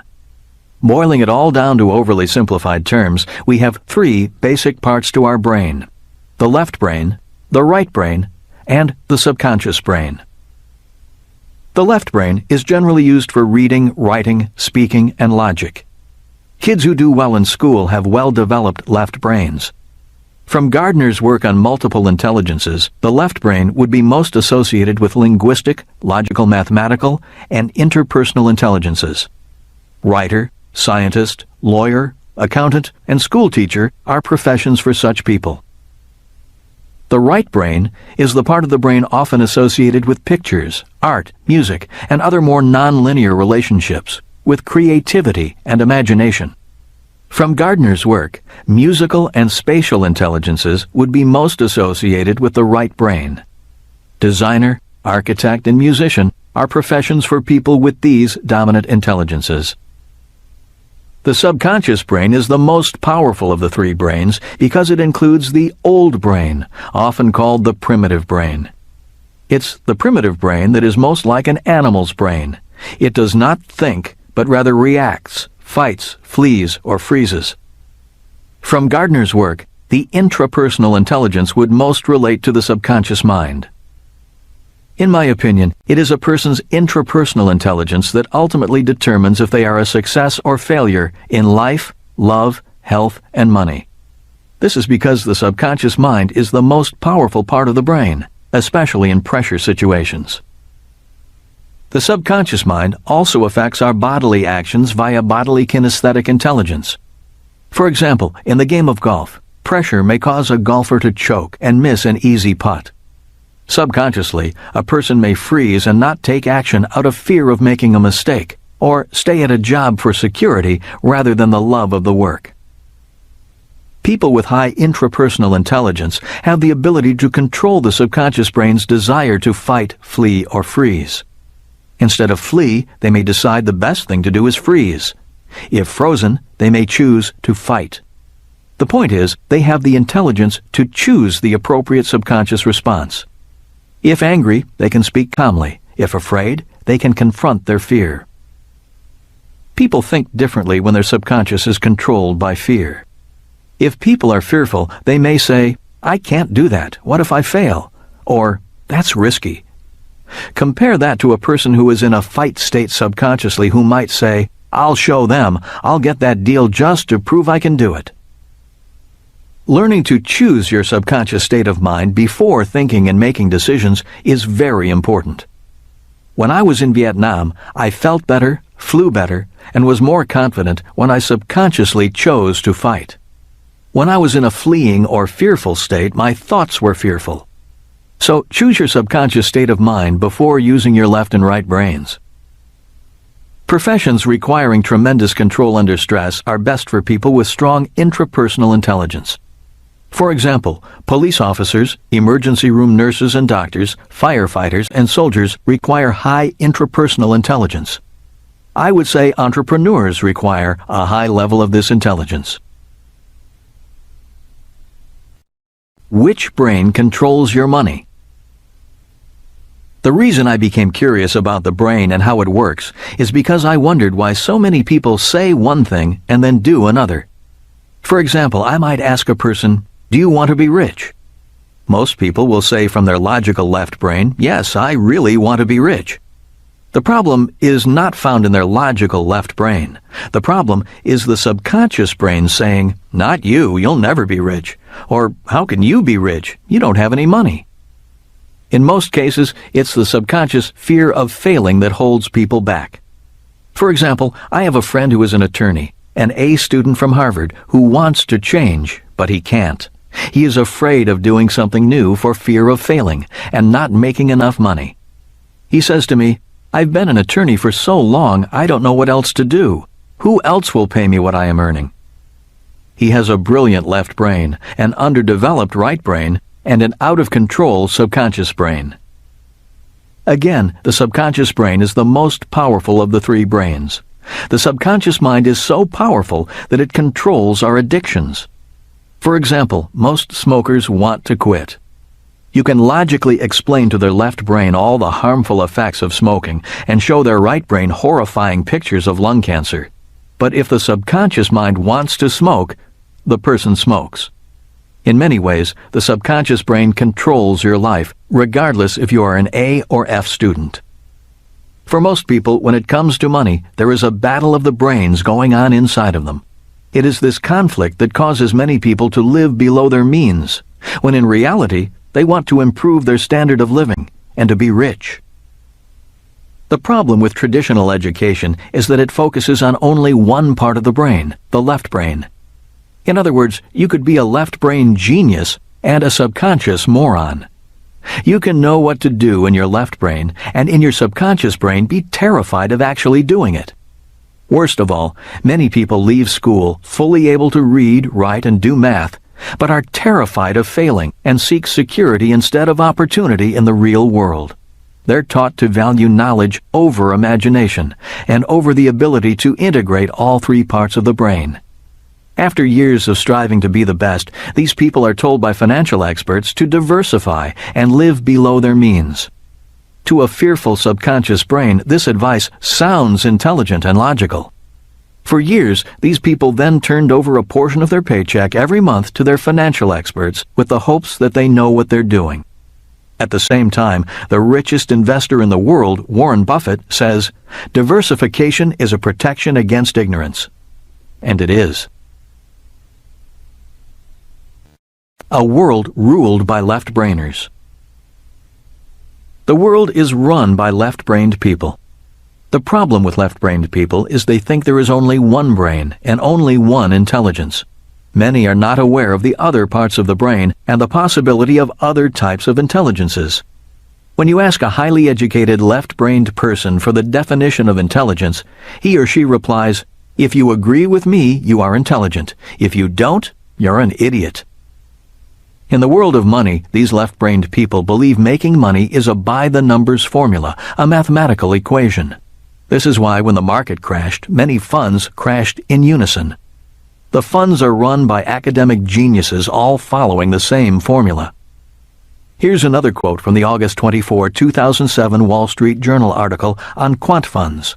Justin Lahart, How the Quant Playback Failed. A number of quant funds, which use statistical models to find winning trading strategies, reported heavy losses this month. In many cases, the managers pointed their fingers at other quantitative hedge funds, essentially saying they all owned many of the same stocks, and their models told them to sell at the same time, driving down the share prices, hurting everyone in the process. Learning to win using your whole brain. Warren Buffett once said, "You have to think for yourself." It always amazes me how high IQ people mindlessly imitate. As an educational entrepreneur, I began teaching students to think outside of the box and to create rather than imitate. I was surprised at how frightening this teaching process was for many of my students. Most had been so frightened into needing job security, a magic formula for investing, and avoiding mistakes, that breaking the bonds of that fear was the hardest part of my job.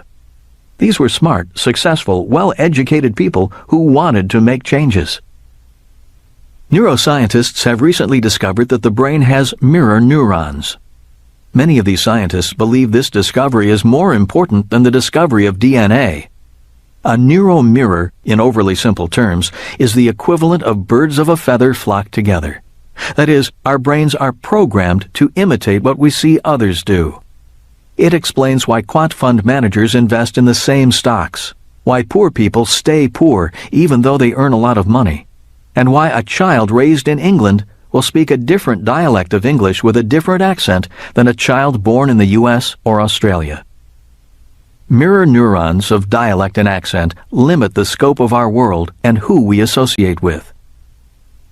Today, neuroscientists believe that mirror neurons are the most powerful learning parts of our brains. In the classroom, it explains why some students are teachers' pets.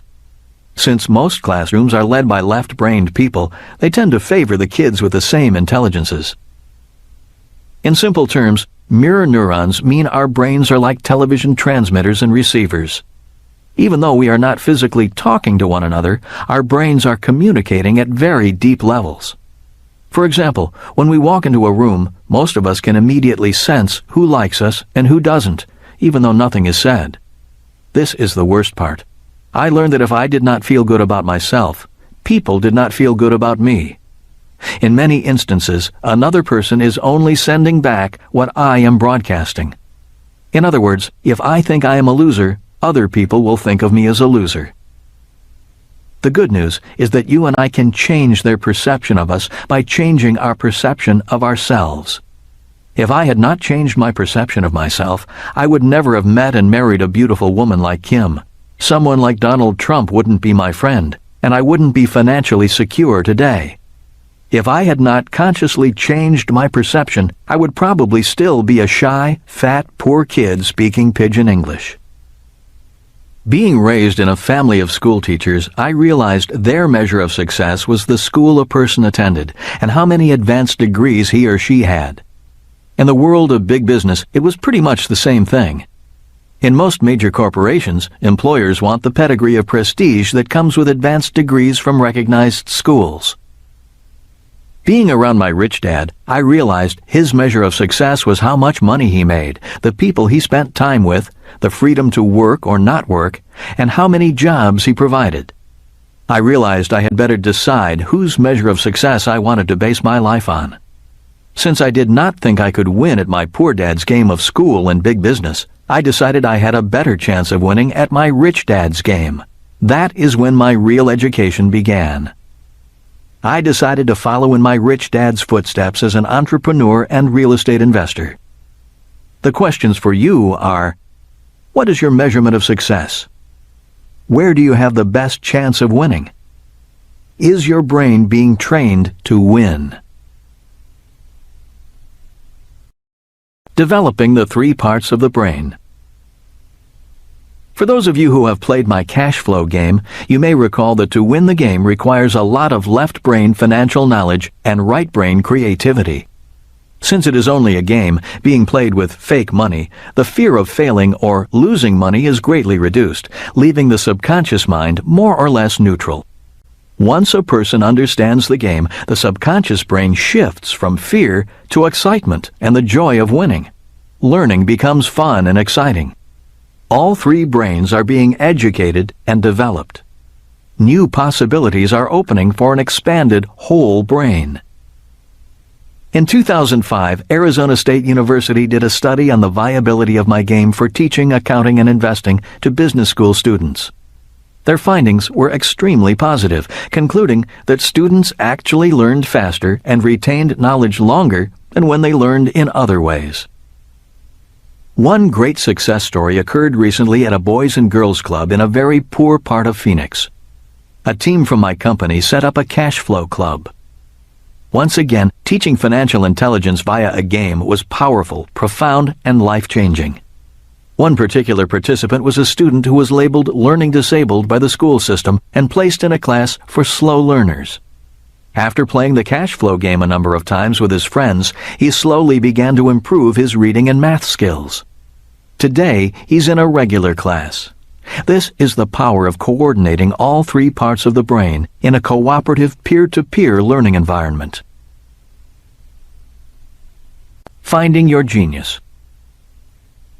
For people to develop their genius, they need to find the environment that supports the development of their genius. For example, Tiger Woods' environment is the golf course. He would not have done well as a jockey. Donald Trump found his strength in the tough world of New York real estate. That environment challenged him, taught him a lot, and developed his skills. As you know, Tiger Woods works very hard at being a golf genius. Donald Trump works very hard at being a genius at real estate development. One of the reasons many people do not develop their genius is simply because they are lazy. Many just go to work to collect a paycheck. It is easier for them to be average than to work hard at developing their genius. My questions to you are, what do you think your genius is, and what environment is best for you to develop it? Another important question is, do you have the courage to change environments? Imagine your future if you did.